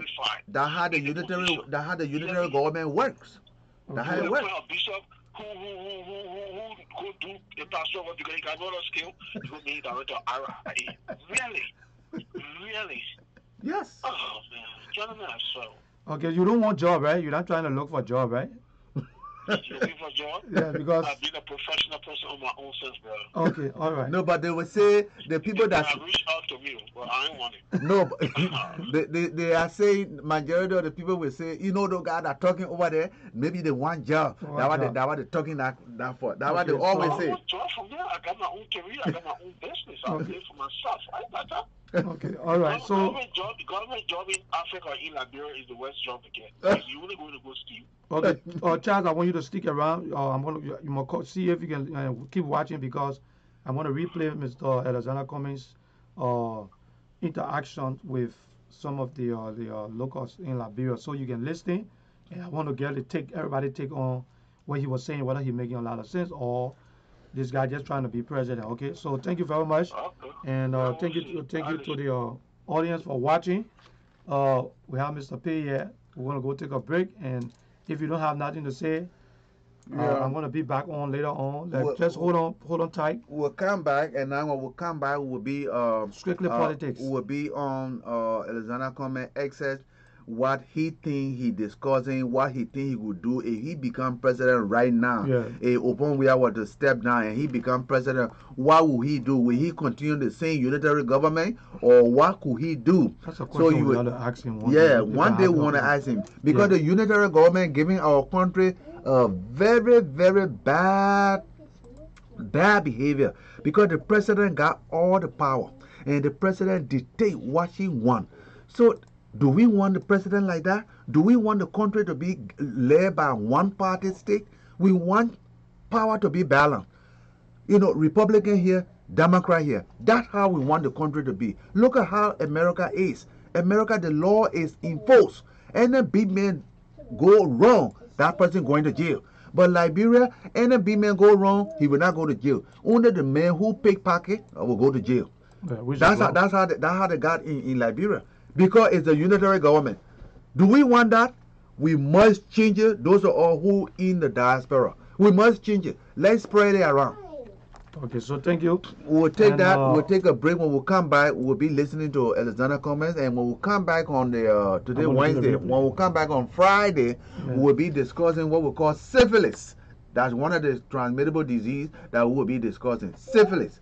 Okay. So for right now, that we discussed malaria and we came to that point. Many of you from Liberia, you still got malaria floating in you. When you sick with fever and you know that malaria, because when you know that malaria, you know that your mouth can be better. That's one of the things you must know. Once your mouth is better, make sure that you got malaria. When you go to the hospital, look for the Indian doctor, look for the Ghanaian or the Nigerian doctor to give you chloroquine. Mr. P, before we leave, they got the thing in Liberia called Jolobo. You know the Jolobo? Yes. Is it good it's too? Good because the chloroquine, that's the content of it. That's the content, right? Yeah. So, but sometimes so here you here you know which one go for it? No. Aloe vera leaf. So you can take the aloe vera leaf. Aloe vera leaf, boil and take it. So better, but you'll be all right.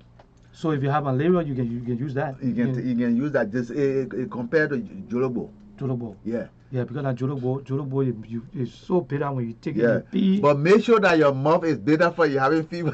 Yeah, before you having fever, you got your mouth is bitter. When your mouth is bitter, you must know that you having malaria. That's what happened. Yeah, you but know, if you from Liberia, you obviously you got malaria. You're supposed to know. You know, you feel it. You start feeling weak. You feel weak. You start feeling dizzy, and you start your mouth start getting bitter. Only in the evening time you start feeling cold. Yes, you see. Yes. So those are the things. Even when it's hot, you start feeling it. Right now, that in the morning time you're looking good, you're running all around. Yeah. But by the time it becomes 4 o'clock, your mouth bitter, you're feeling cold, your head heavy, you want to go to sleep right away. Yeah, you see. So when that happens, you must know that that's a malaria. So you should check the doctor, the Indian doctor, the African doctor. They will give you chloroquine. Okay, you don't want to do that, then go by the way the people used to do back home. This is the tropical disease. That's why I'm telling you that. But other than that, diseases that we can get here, I will not tell you take this medicine, take that medicine. No. You know, I will tell you just to go to the hospital because we got different medicine for things that are happening to us here. Every day, different pharmaceutical company come and they invent it, they put the medicine together, they put that together. So that's why you don't rely on one medicine. Yeah. But back home, so like malaria, aloe vera leaves. Yeah. Okay, so those of you that are watching, that one thing you can. Yeah. So aloe vera leaf being in existence for millions of years. Yeah. They are all in the produce shop where you go to. Is that a long something with a tongue? Long, yes. Okay, yeah, very good. Yes. Very good. I think what you're talking about. So that's why you take, and when you take aloe vera, it's not only for that malaria, it do a lot of other things. I think it's good it's for your pressure also. It can even clean your skin. It's for your pressure also. When you take aloe vera, it take for your pressure because you see. What you do with your pressure? You drink it. Oh, so you get bored and drink it? Yep. But you got to know how many quantity you drink. No, but it's better you will not drink all, you know that. You just take little cup. Yeah. Aloe vera leaf. That's why the old people in Egypt used to take. For blood pressure? Yes. Wow.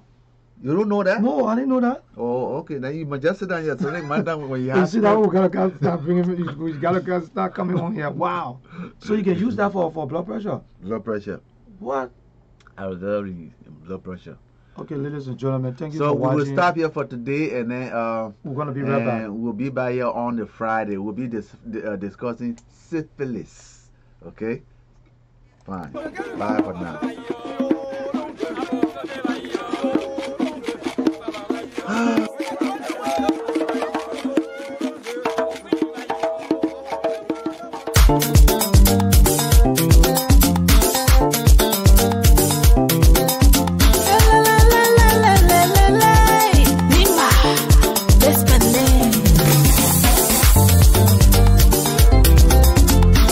Maya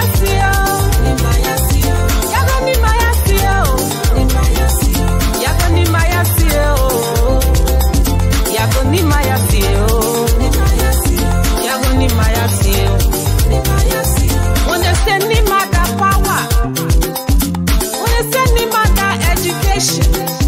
When they say Nima, that development. Nima ya CEO, Nima ya CEO, Yago Nima ya CEO, Nima ya CEO. We are warriors, conquerors, we never lose a battle. We are leaders. Kwalo Nima o, kwanto to. Kwalo Nima o, kwanto to. Kwayo, kawekata kwayo. Nima, mage kwayo. Kawekata kwayo. Kiani manele kabo, kwayo. Kiani manele kabo, kwayo. Yago Nima ya CEO, Nima ya CEO. Yago Nima ya CEO, Nima ya CEO. Yago Nima ya CEO. Yago Nima ya CEO, Nima ya CEO. Yago Nima ya CEO, Nima ya CEO. Nima kendele komiane kwela kopaka. Komiane ondo kola, yago tako solela. Kamasi seleza koni mamekazu. Kawo kagale kake Nima mekazu. Kazuo, our education. Kazuo, kazuo, bringing water. Kazuo, our road. Kazuo, giving our hospital. Kazuo.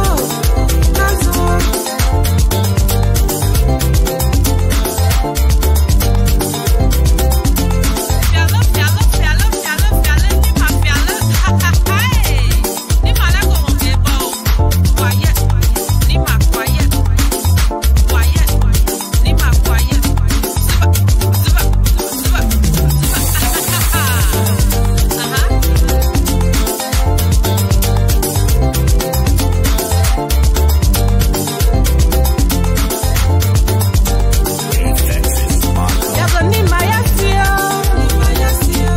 Yago Nima ya CEO, Nima ya CEO. Yago Nima ya CEO. Yago Nima ya CEO, Nima ya CEO. Yago Nima ya CEO, Nima ya CEO. Kazuo, kazuo, kazuo, kazuo, kazuo, kazuo, kazuo, kazuo, kazuo.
Nima, that's my name.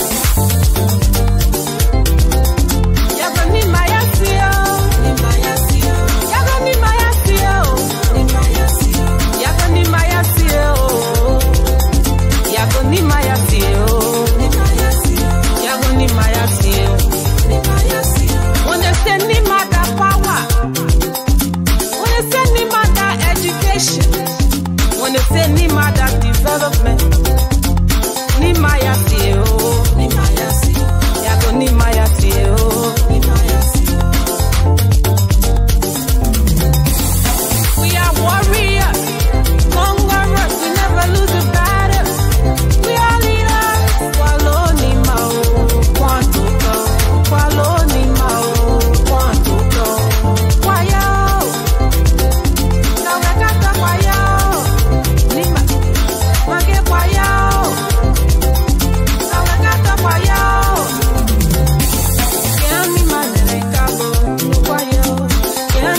was born to win. Born to win. I say I was born to win. All I do was win, win, win, win, win, win, win, win, win. All I do was win, win, win, win, win, win, win, win, win. I say I jump away. Now all you give me, I jump away. I say I jump away. Now all you give me, I jump away. They will see it. I said they will hear it. Yeah.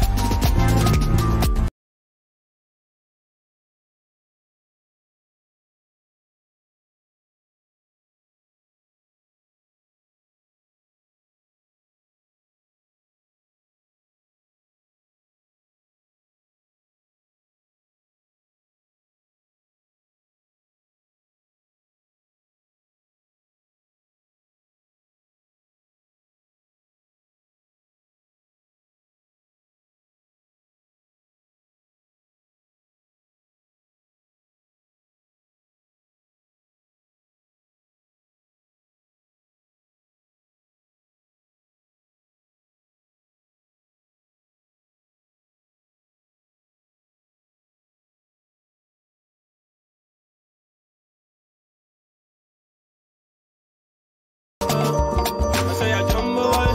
The whole you did for me, I jump away. I say I jump away. The whole you did for me, I jump away. I say I jump away. I say you're down, now you're down, nobody can stop it. I say you're down, now you're down, nobody can stop it. They got two others, and they got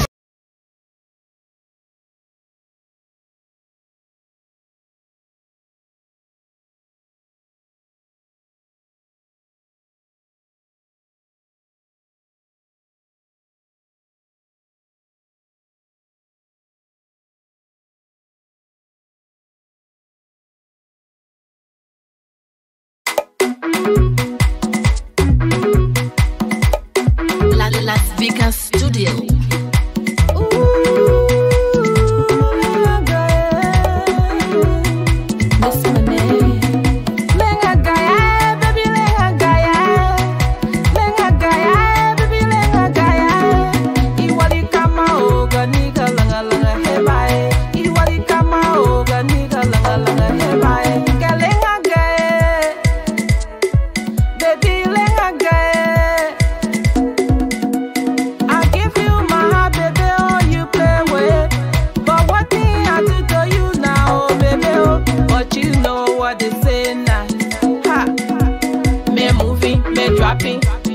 Darling, go there, me moving, me dropping. You now know, you will know today. Sankara ganyanga ngateibo, wakuma gani tu baby ngateibo. Ipai mona wenu dia ya dia wali gaya, ili monga nonga dia ya dia wali gaya. Ke magonjanga gaya, nyawa ipopo nama, magonjanga gaya baby.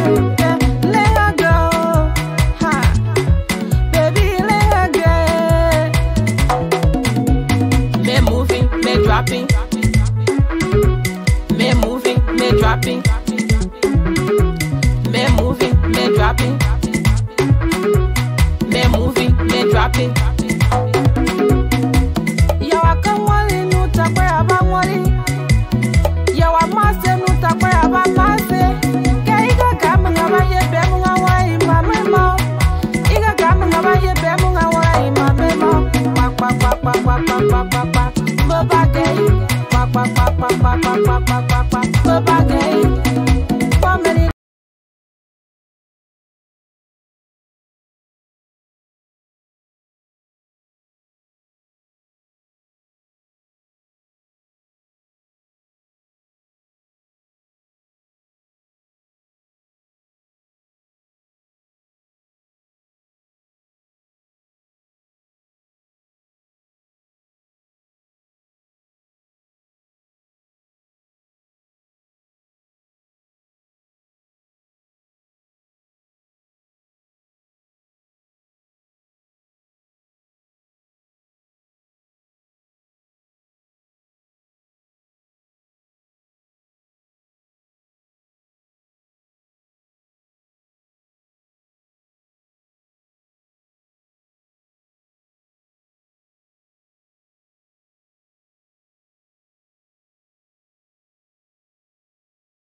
Las Vegas Studio.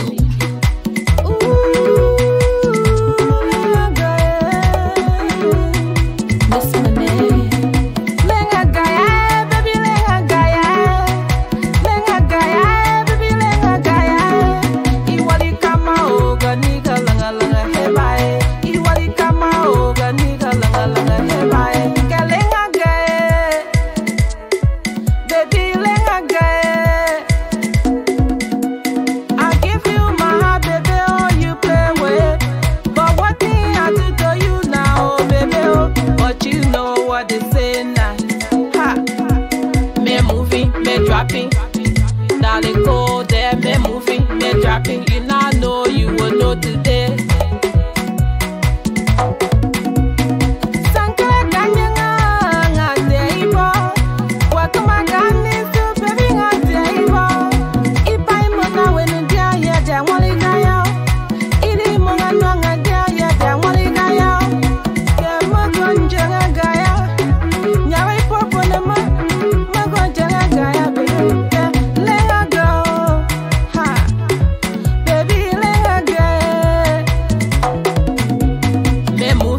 Dropping, me moving, me dropping, me moving, me dropping. Yo, I come wali nuta kwe abangwali. Yo, I master nuta kwe abamase. Ke iga kama ngaba ye be munga wai mamemo. Iga kama ngaba ye be munga wai mamemo. Kwa.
Okay, I'm sorry about that. We never had a little sound, and I'm doing three things at the same time over here, so I'm sorry about that.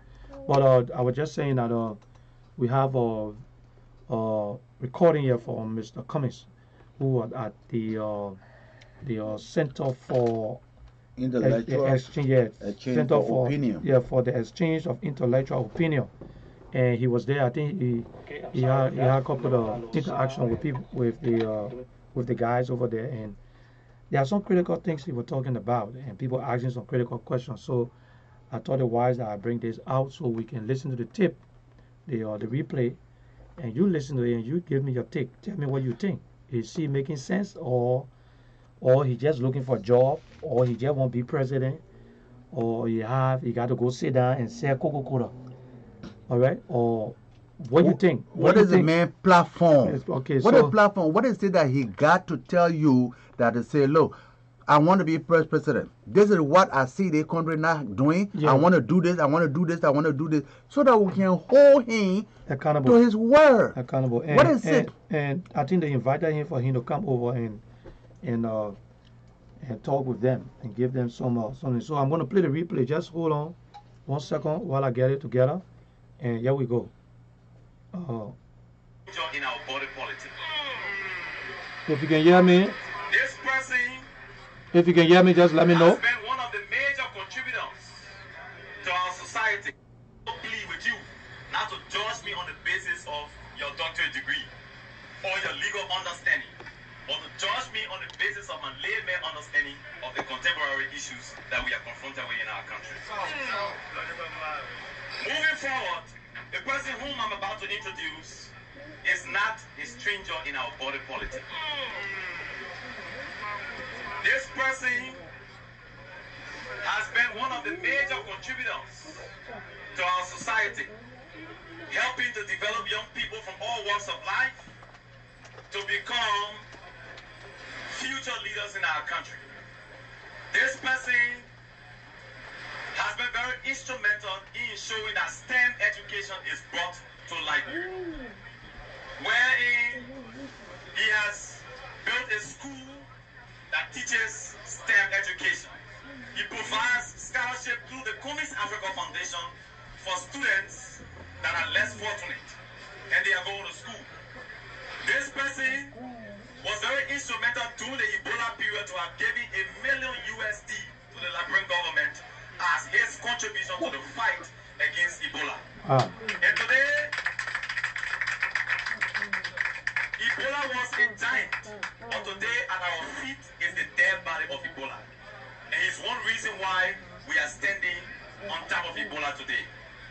This man needs no more introduction because prior to his advent in Liberian politics, our political discourse was bent on antagonizing.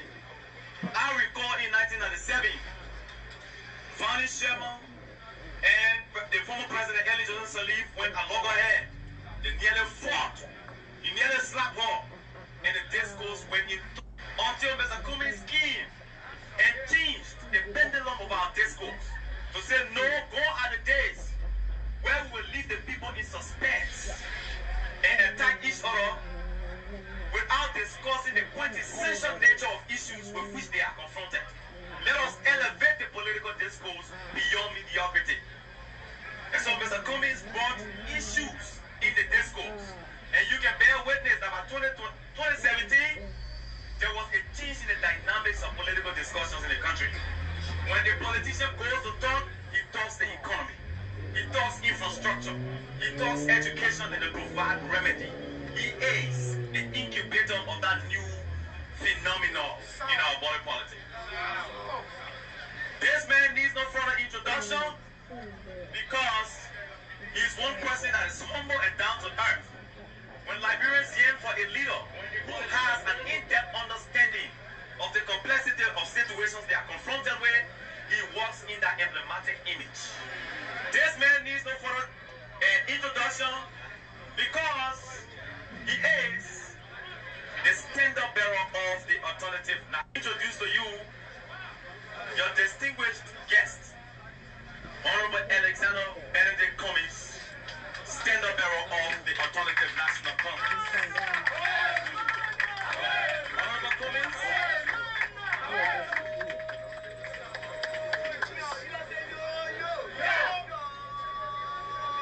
That's the thing, I can't understand. Aluta.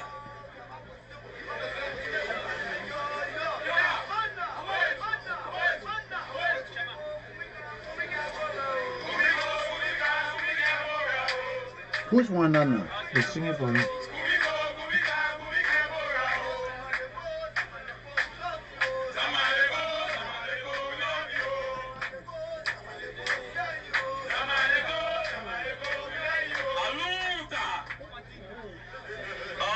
Mr. Cummins, these are the people of Liberia. They have been waiting to hear your voice and listen to your perspective on critical issues with which they are confronted. And today, fortunately, you are here. These are your people, they are your audience, and audience, this is a guest. You have my distinguished phone. Thank you. Thank you very much. Please have your seats. Thank you. Good afternoon. Can you hear me, right? Good afternoon. That's better. It's good to be here with you. So I need to drink some more of this Atai so I can understand the big words that were just used by Adolphus and Myers and Sylvester. So I drink some more, yeah. It will help to stimulate my intellect for the tough questions I know again this afternoon. So, but let me also say to everybody here though, I will take the tough question but prepare for the tough answers. Right? This thing goes both ways. So nobody should get insulted if we disagree or we have a different point of view, right? That's what intellectual debate is about. You know, there's a saying that if everybody always disagrees, more than one person doing the thinking. And we're all thinking people here today. So let me make a few opening remarks, and then we'll open it up for questions, suggestions, comments, etc. Let me first of all say again, I'm honored and happy to be here with you. As you know, this is not my first time here, and I assure you this would not be my last time coming to spend some time with you. And also, I want to thank you and your leadership team for the invitation to have this conversation with the people of Liberia, because the men and women here today represent the spectrum of our country. So it's my honor to be here. But let me start by saying that, you know, when we got involved in the politics of Liberia, we said very clearly that we think we deserve a better Liberia. That when you look at the history of our country, and where we've been and where we come from, after 171 years, we should be much further along in every aspect. Our infrastructure, our educational system, our healthcare system, everything should be so much further ahead than we are today. And if we want to have this Liberia we deserve, we have to do many things differently. I kept quoting Albert Einstein, who says, you cannot keep doing the same thing and expect different results. You gotta do things differently if you want different results.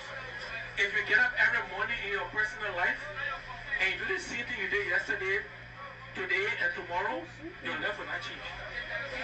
You gotta do some things differently if you want to get a different result.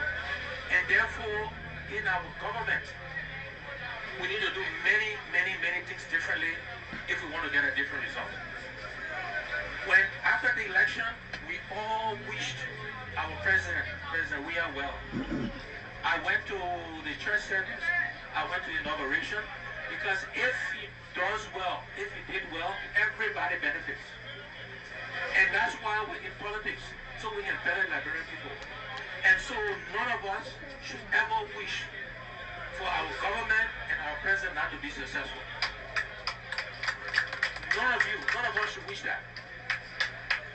But the reality, unfortunately, after almost a year and a half, things are not going in the right direction.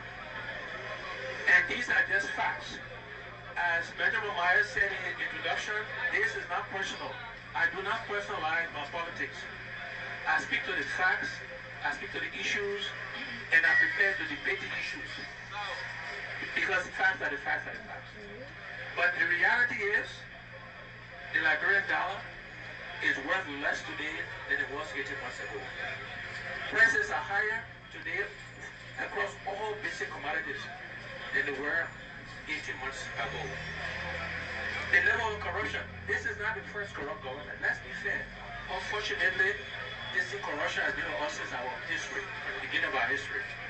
But the impunity with which it's happening, the level with which it's happening is unprecedented.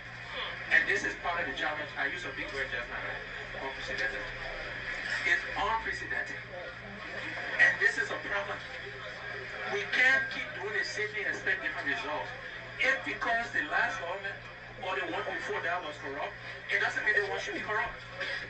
That if we're not getting a different outcome, ladies and gentlemen, we gotta do many, many things differently. We gotta fix our economy. We gotta look at the whole regulatory environment, the whole taxation environment. We gotta change it.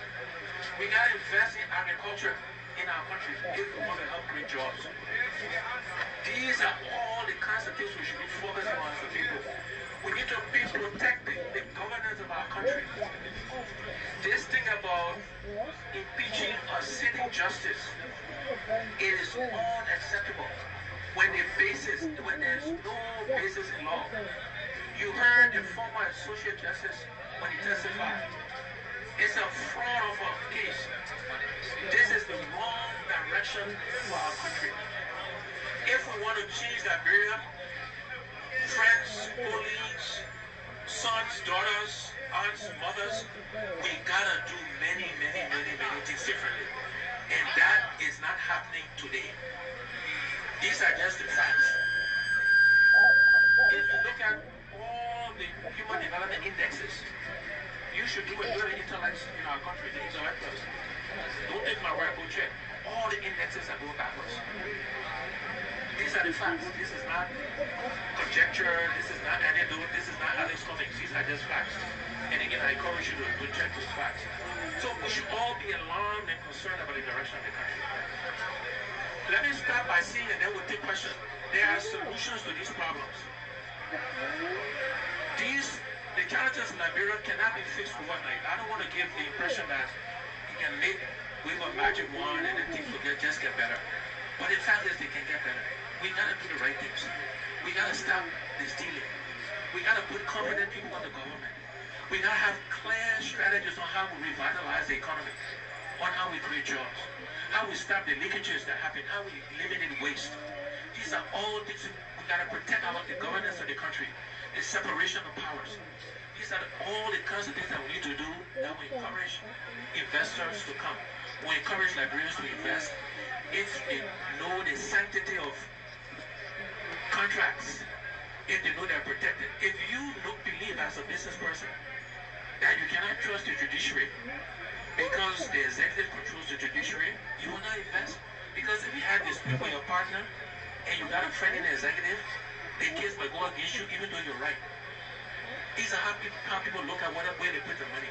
People have choices on where to invest in the world. They don't have to come here. So you gotta create the environment that makes it conducive for people to want to invest. That is stable, that is transparent, that is honest, and you gotta know the leadership has integrity. These are the kinds of things that need to happen if we want to improve and change our country. Sadly, those things are not happening today. We should hope that something changes, right? Maybe the guys were hungry when they came to power.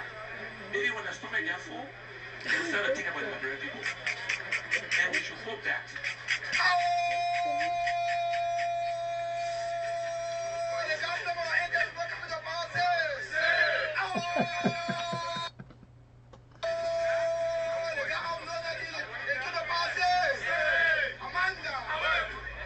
So, my message before we take questions is that we have to be prepared to do many things differently. We should expect our leaders need to be the ones that are making sacrifices. They should sacrifice first before they ask the Liberian people to sacrifice. Because in the end, all of us are going to make sacrifices.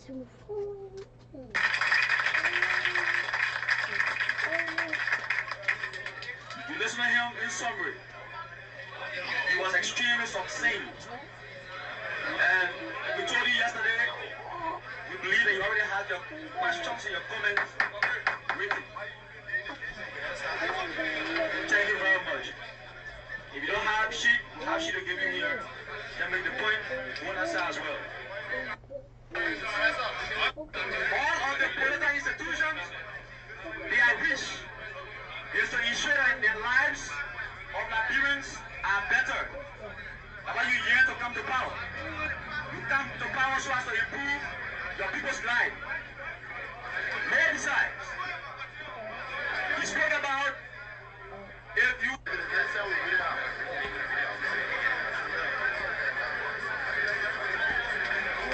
Thank you very much. This one is from Razak County of District Number 7. Looking at Liberia's current situation, when you contested if you have won what was going to be, meaning, as I said earlier in my opening remarks, unfortunately, so far, this government is failing the Liberian people. Your lives, the lives of Liberians are not any better off today. In fact, it's worse off today than it was when this government came to power. This government is looking after themselves and not after the Liberian people. So it's taking the government back to the Liberian people so that we can get a government that cares about the Liberian people first, that looks after Liberians first, that focuses on the economy and on creating jobs. This question tied to the other question about the $60 billion. How can you have a government that cannot account for $16 billion Liberian dollars? How can you have a government that cannot account for the $25 million United States dollars that was supposed to be taken to mop up Liberian dollars?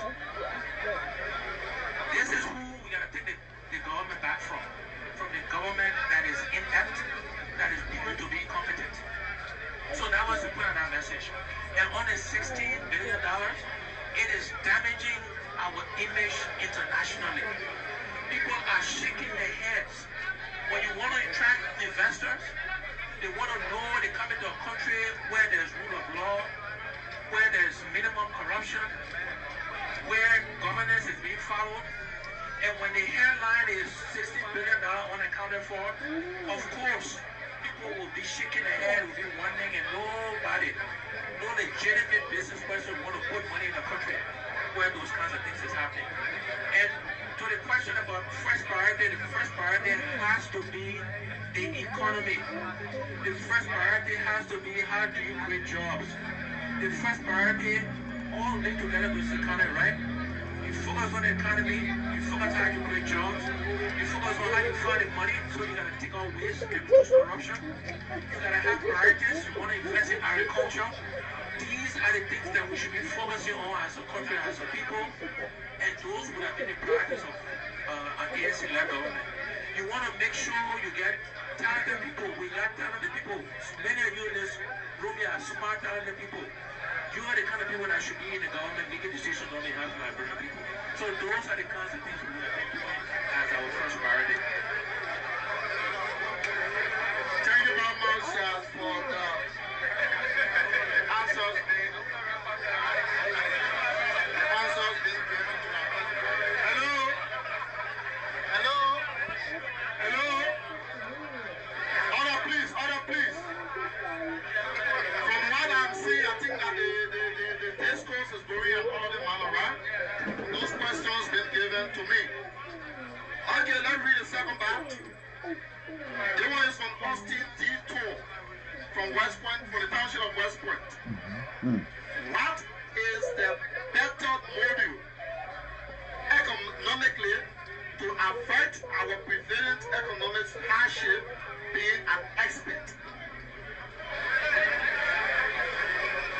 This one is from Mohamed A. Dupe of the Liberia National Student Union, LINSU. As a former corporate executive, what is your opinion on the mock-up exercise?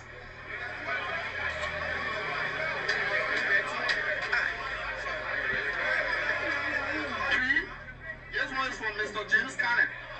Mr. Cummings, is the newly Grand Coalition funded, which you are a member of, endorse you as a vice tenor bearer for 2023 election. Will you be positioned to accept?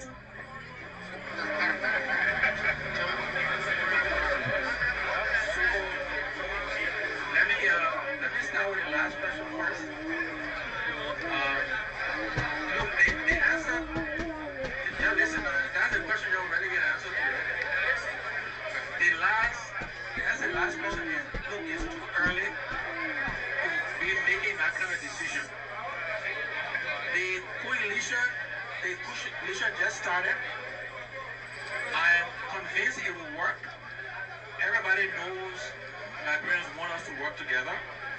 And we're doing the work together to have a common voice and speak on behalf of our country.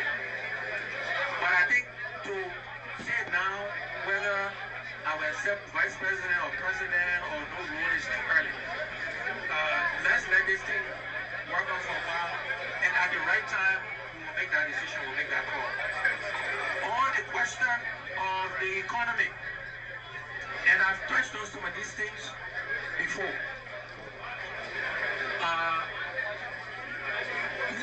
There's some very basic things you have to do if you want to grow your economy. And I hope you all as intellectuals understand that there's not one simple thing. There's not one simple bullet. You have to do a series of things if you want to grow the economy, if you want to create jobs. So, first of all, you got to make sure it's a focus and priority of yours. You got to make sure you got the right economic team. You got to make sure you're reducing waste and corruption, because you got to find the money to do the other things. If you want to invest in infrastructure, if you want to invest in agriculture, you got to find the resources. And so you got to reduce waste, you got to reduce and stop corruption, so you can invest in these other things. You have to focus, understand the regulatory environment, the taxation environment.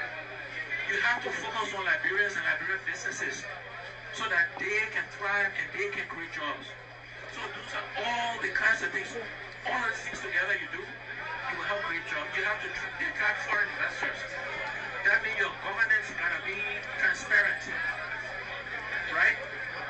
So these are the kinds of things you need to do, and it ties to the question on the map-up.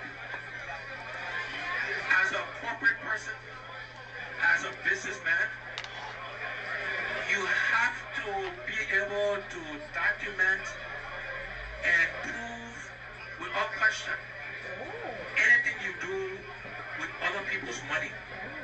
In this case, the $25 million for the map-up, this is our money. This is Liberian money. This is not Samuel 12 or not Patriot money or President George Weah's money. This money belongs to us, the Liberian people. And if you're going to infuse that money to the economy, you need to keep track.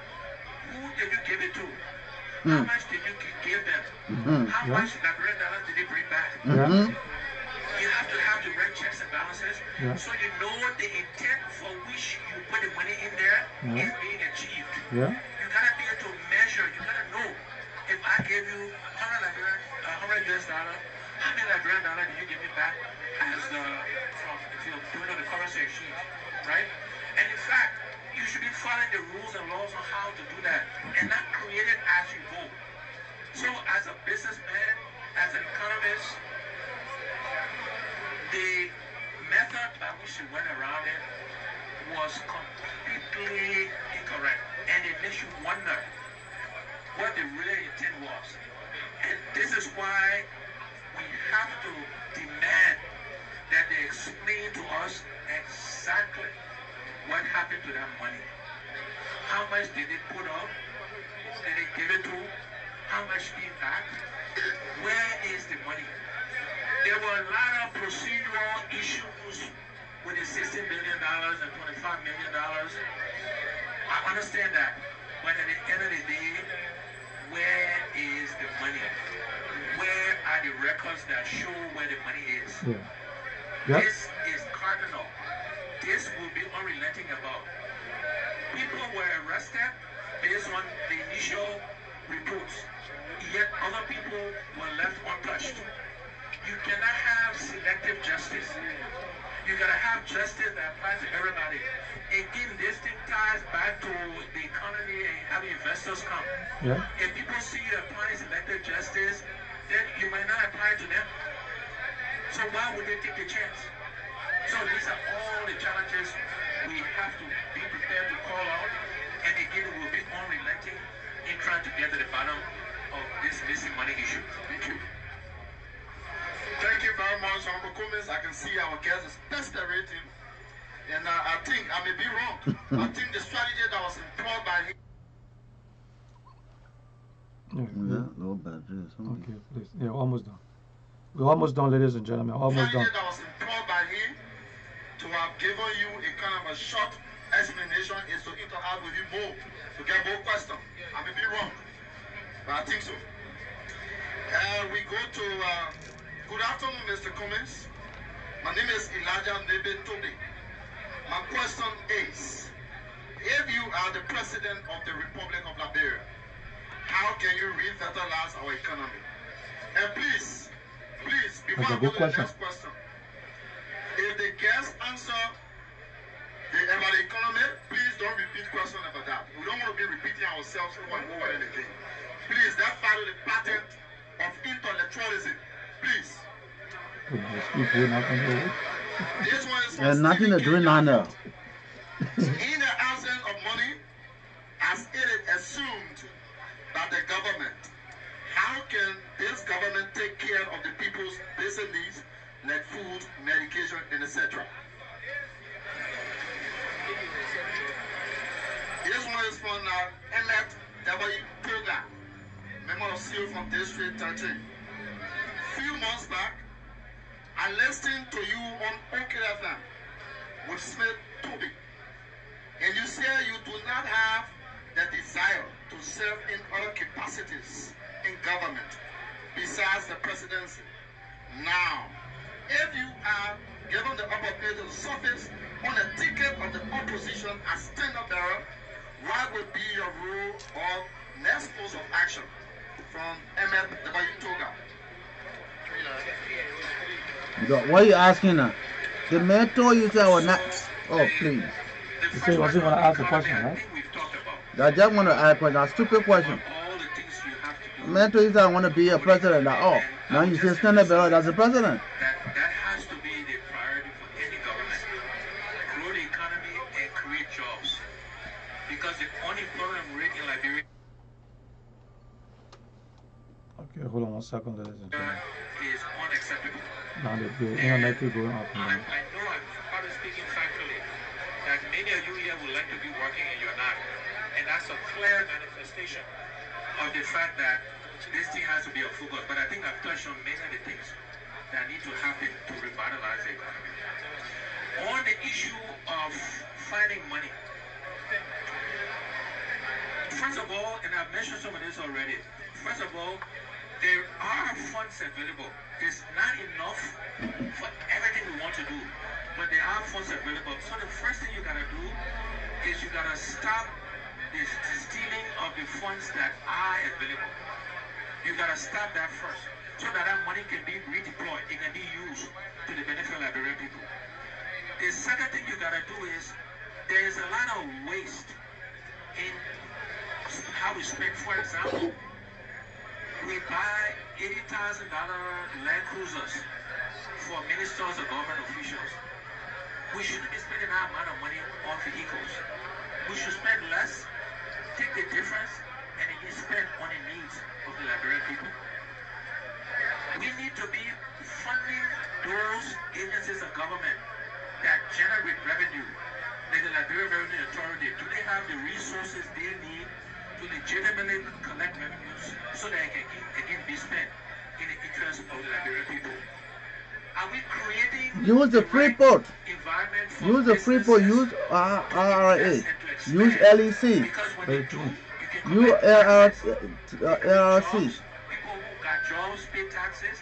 So another way you can increase the revenue of the government to invest in the things you need to invest in. So these are all examples of how you can find the money to do the right things for the Liberian people. Again, our job, the job of the government, is to focus on Liberian people first and not on themselves first. And we got it now completely reversed. And this is part of what we're going to change. On the question of, a role in government. You want to be in government, in any role in government, if you believe you can have an impact. If you believe you can make a difference. If you just one person in a government that is not doing the right things, you're not going to make a difference. In fact, your reputation will get soiled by that government. So for me, it's about having an impact. And that's the key focus, is how can you have an impact to help improve the lives of Liberian people. And as the Standard Bearer, the ANC, we in big and small ways will try to do this to show the Liberians what we can do, and in that process will help Liberians. So that's the answer, is how can you have impact? How can you make a difference to the most Liberians? Thank you very much, Mr. Cummins. We'll now take a pause and take concerns from members of the Fourth Estate. Is there any?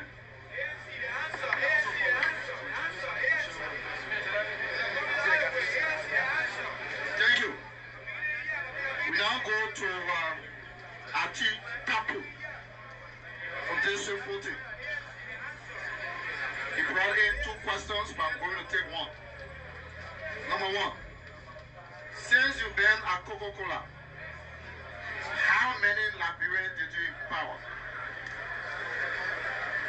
Sam Didi, not a disrespect to you, please. This question centers around the economy. I think Honorable Cummins dealt with the economy sufficiently, so I'm not going to read your question. This one is from Richard Dennis. K. Richard Dennis. Do you have partners internationally if you want to help strengthen our country? If so, can you help bring them under the regime of President George Manuel Weah for the sake of patriotism?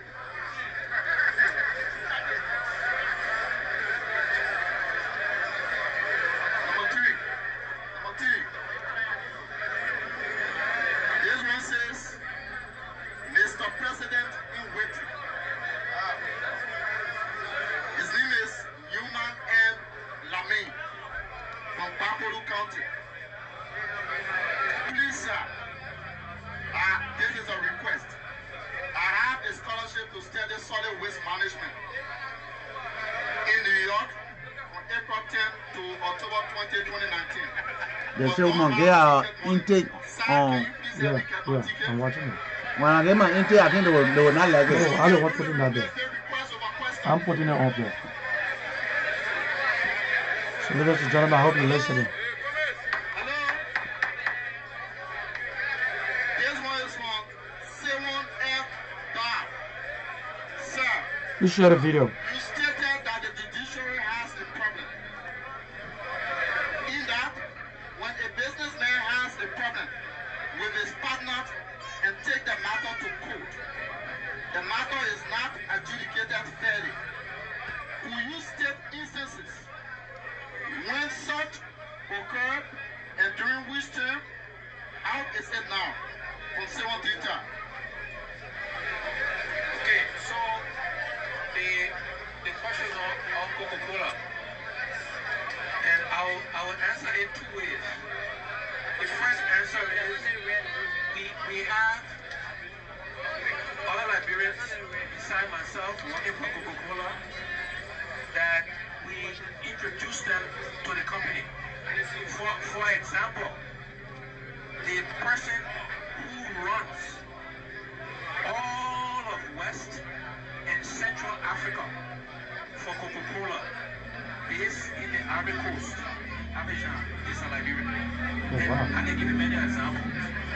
But this is important though. I think when you ask that question, you're missing the point. Those people, those Liberians who we introduced and are working for Coca-Cola, they are there because they earned the right to be there. They're not there just because they're Liberians. When you ask that question, it's like you see to me, when I become president, then I should have only global people in the government.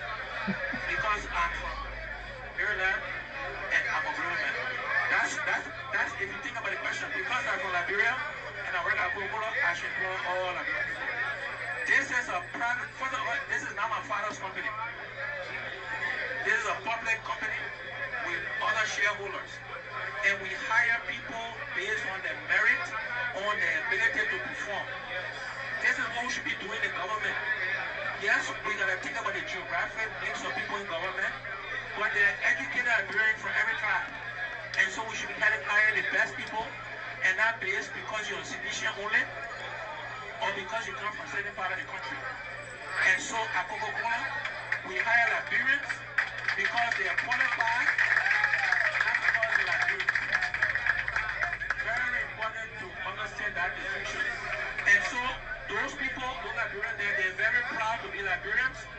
They're very proud to be there, but they know they're there because they earned it right, not because I put them there.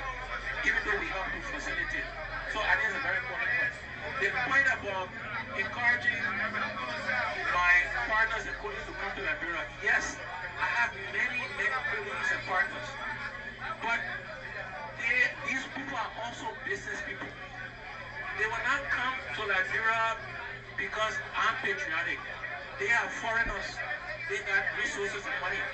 They will come because they feel the money will be secured, because they feel they will get a return, because they feel the business environment is conducive for them to put their money.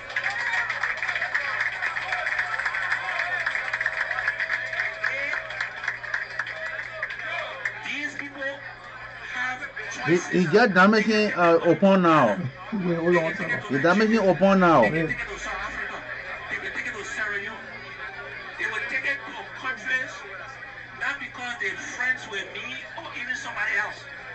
They will take it where they feel the money is secured, where the environment is conducive, where business is thriving, and those things are not happening in our country today, unfortunately. It is not because I say it is not happening, or because I wish it not to happen. It is not happening. That's just a fact. Whether we like it or not, whether you support the government or not, that's your right, of course. But these are the facts. And so just because somebody is my friend, they will not put the money behind me if they don't think the environment is there for them to get a return. Right? So, what was the third question? Was there another one?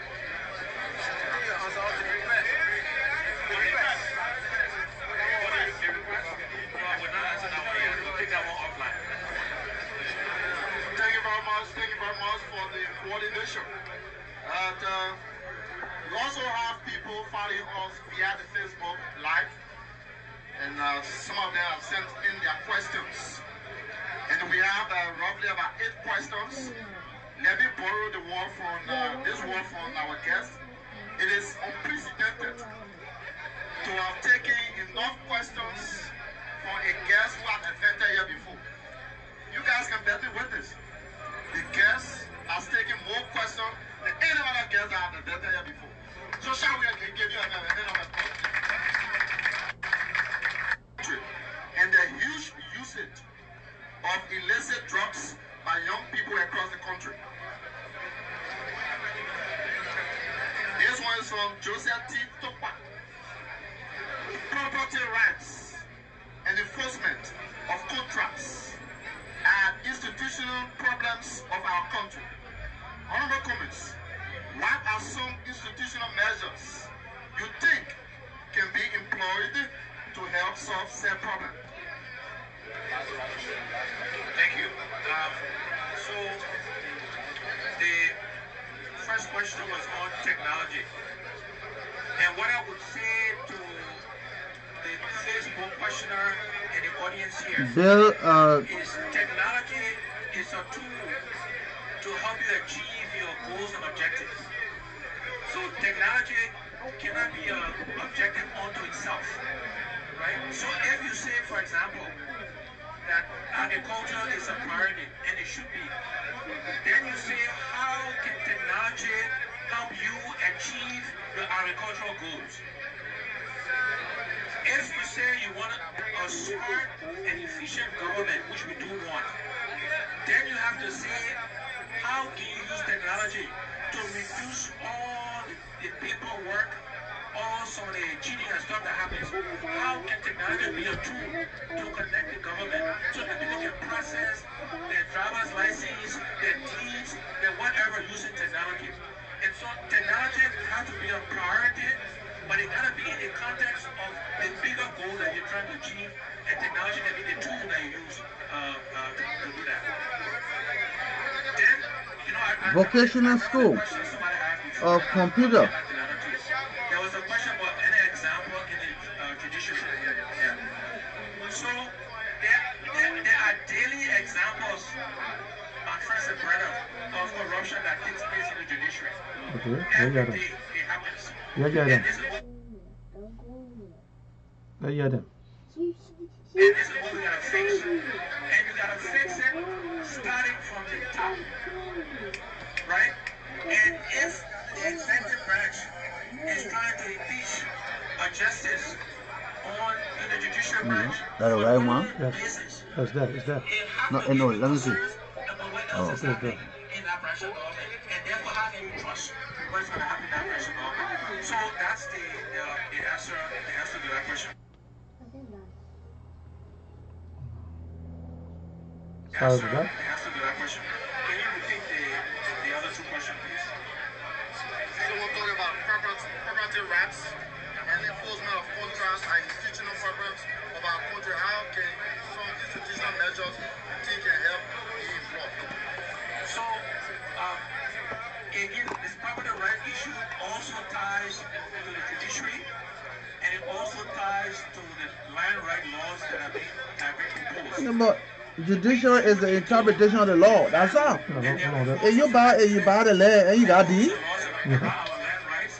That's right. We need the judiciary, right, unencumbered to enforce those land rights. And so that's what is happening around. And then people, so look, it does us no good to have a lot of land and just to admire it, just to look at it. You want to make sure land is productive. That is put into productive use. And you don't want to make it too difficult for people to acquire land. You don't want people to take other people's land. You want to respect traditional ownership of land.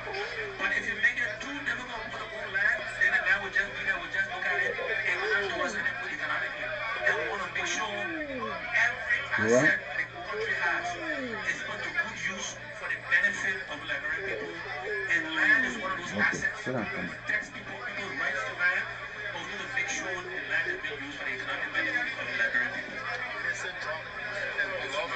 The whole drug issue, first of all, is very sad and tragic that many of our young people have resorted to drug use and abuse.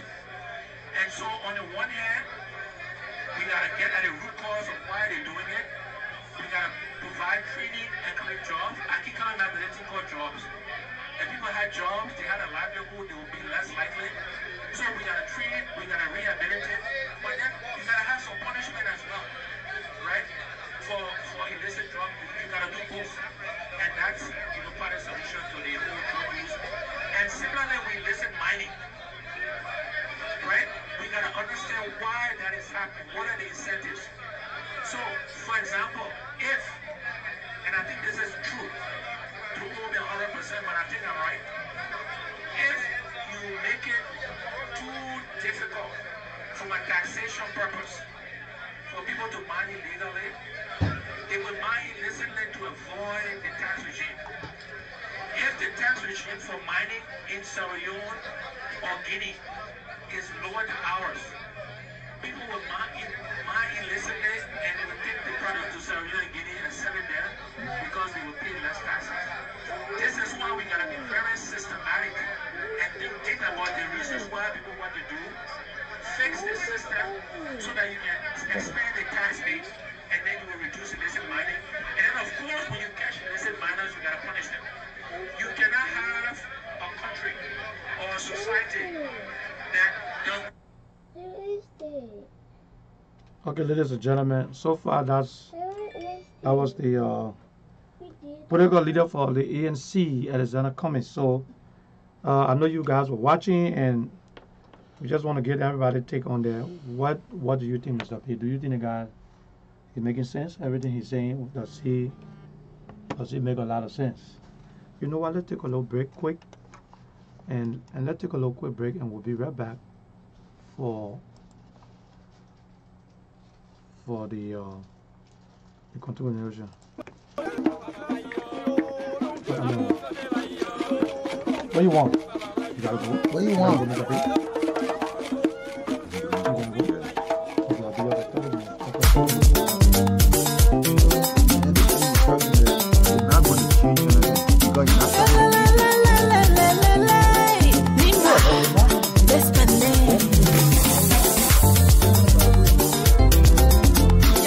Maya,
back and we're live.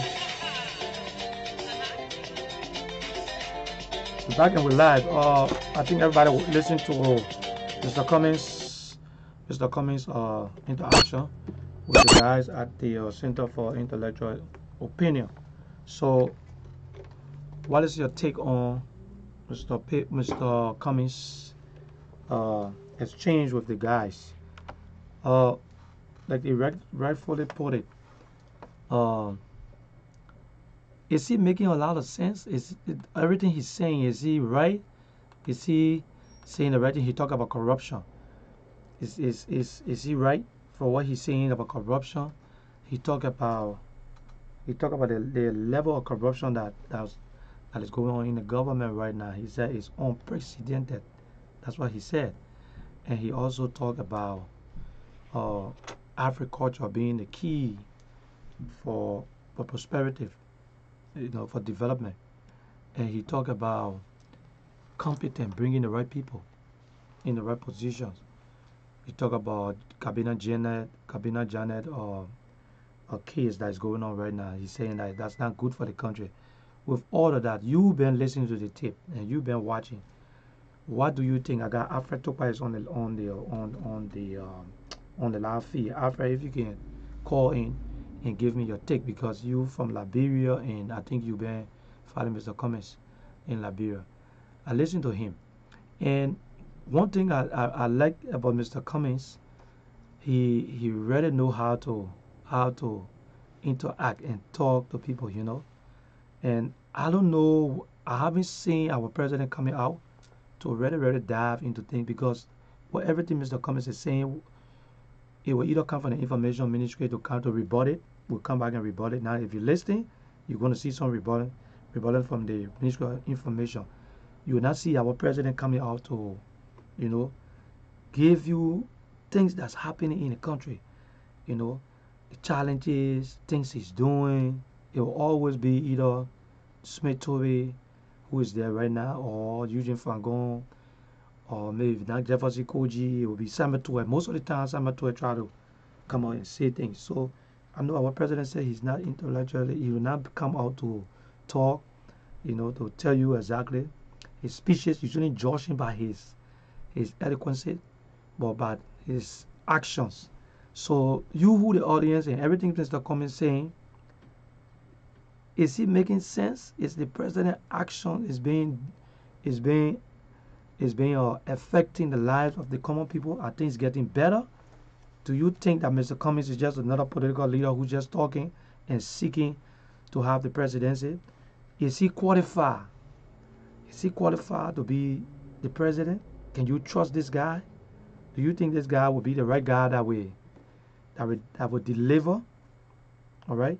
So the floor is yours. I have the first number on there, which is 215-954-1375. The second number is not yet. We got a problem with that number, so don't call that number. Call the first number, which is 215-954-1375. I would love for Alfred Topa to call in and give your opinion on, your perspective on Mr. Cummings' interaction with the guys at the Center for Intellectual Opinion. So we are live, and we're coming to you live from Pennsylvania, the Northeast Philadelphia, and okay, I'm gonna read some of the comments you have on here, but just give me a little time, and just keep writing your comment on here, and I'm gonna see if I can read that out. So that's the thing.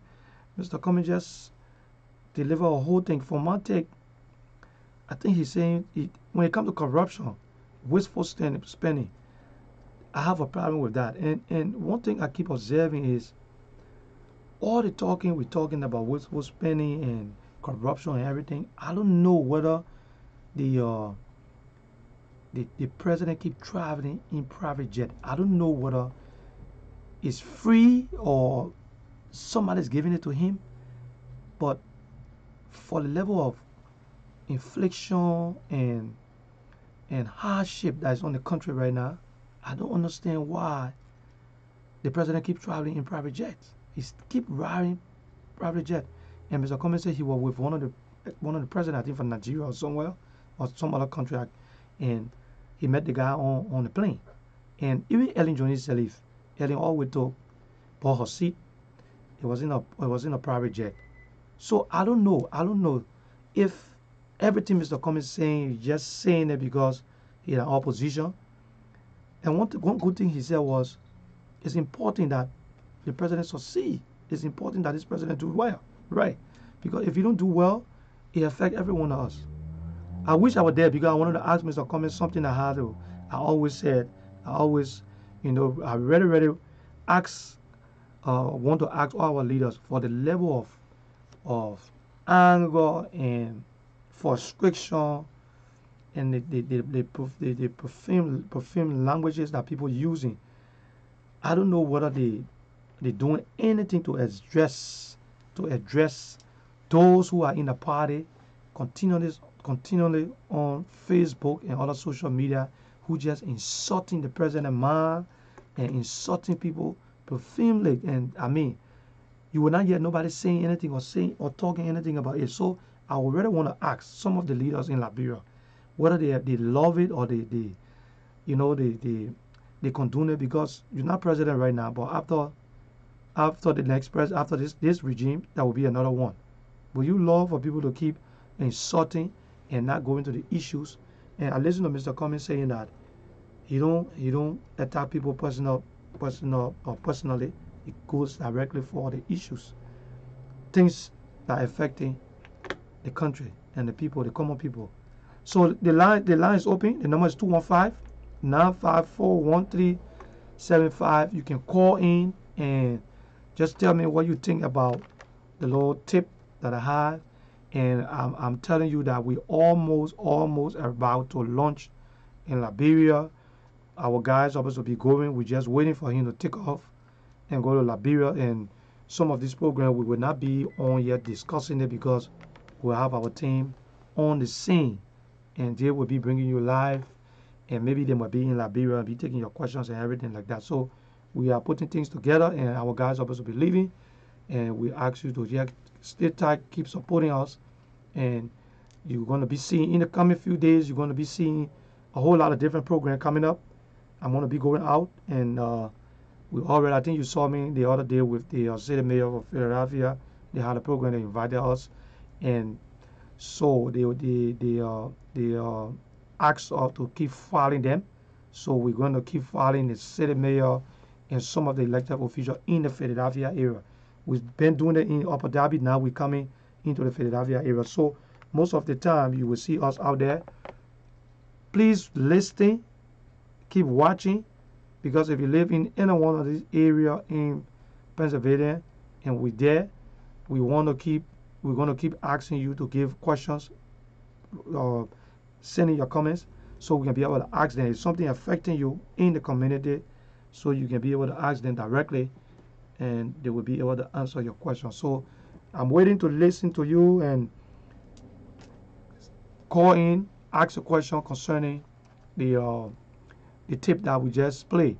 And those of you who are in the Pennsylvania area, I didn't know that, but in the city of Philadelphia, just to let you know, at the program on I think yesterday with the mayor, I spoke to Solo. He's the district.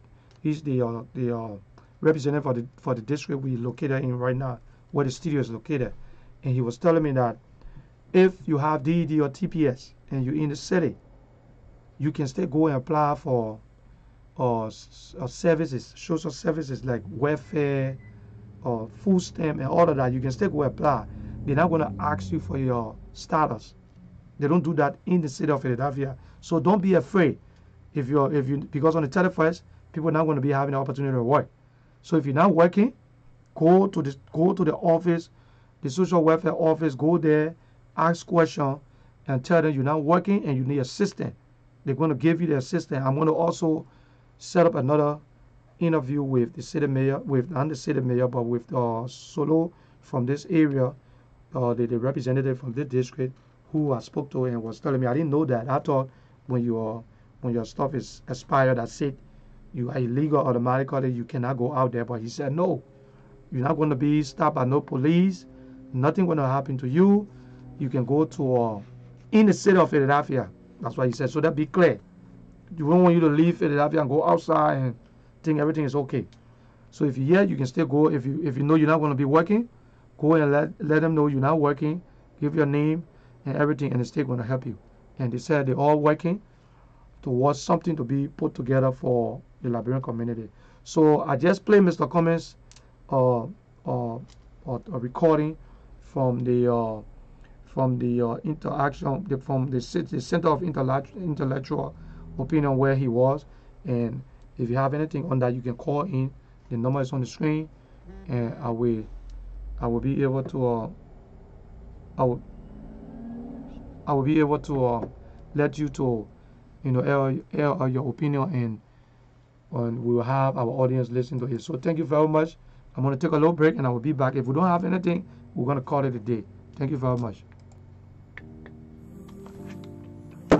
It's Crowder boy, yeah.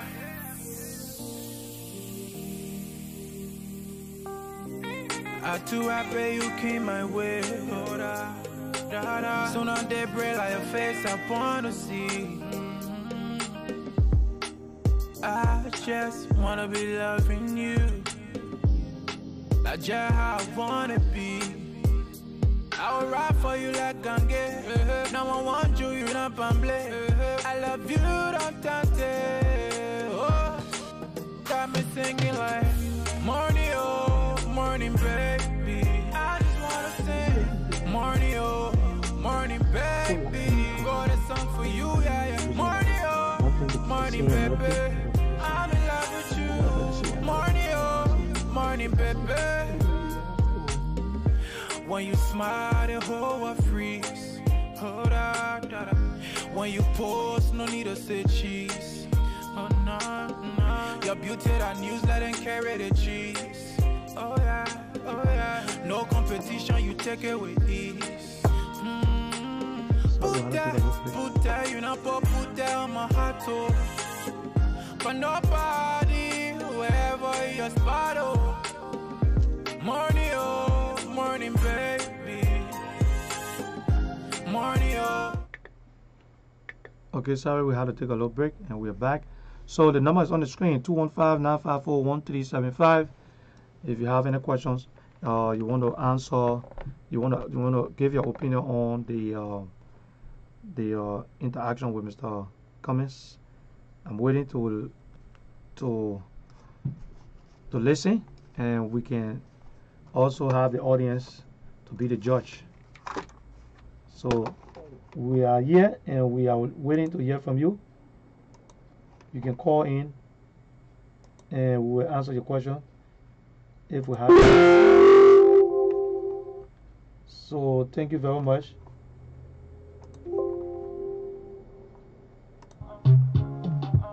All right.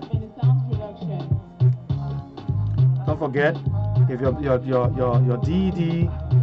or your TPS expire, remember you have the opportunity to go to the social welfare office and ask for assistance. Do not be afraid. In the city of Philadelphia, they don't ask you for your documents. You don't need to have no paper or anything to get services. That's what I got, and I'm trying to make arrangement to see if I can interview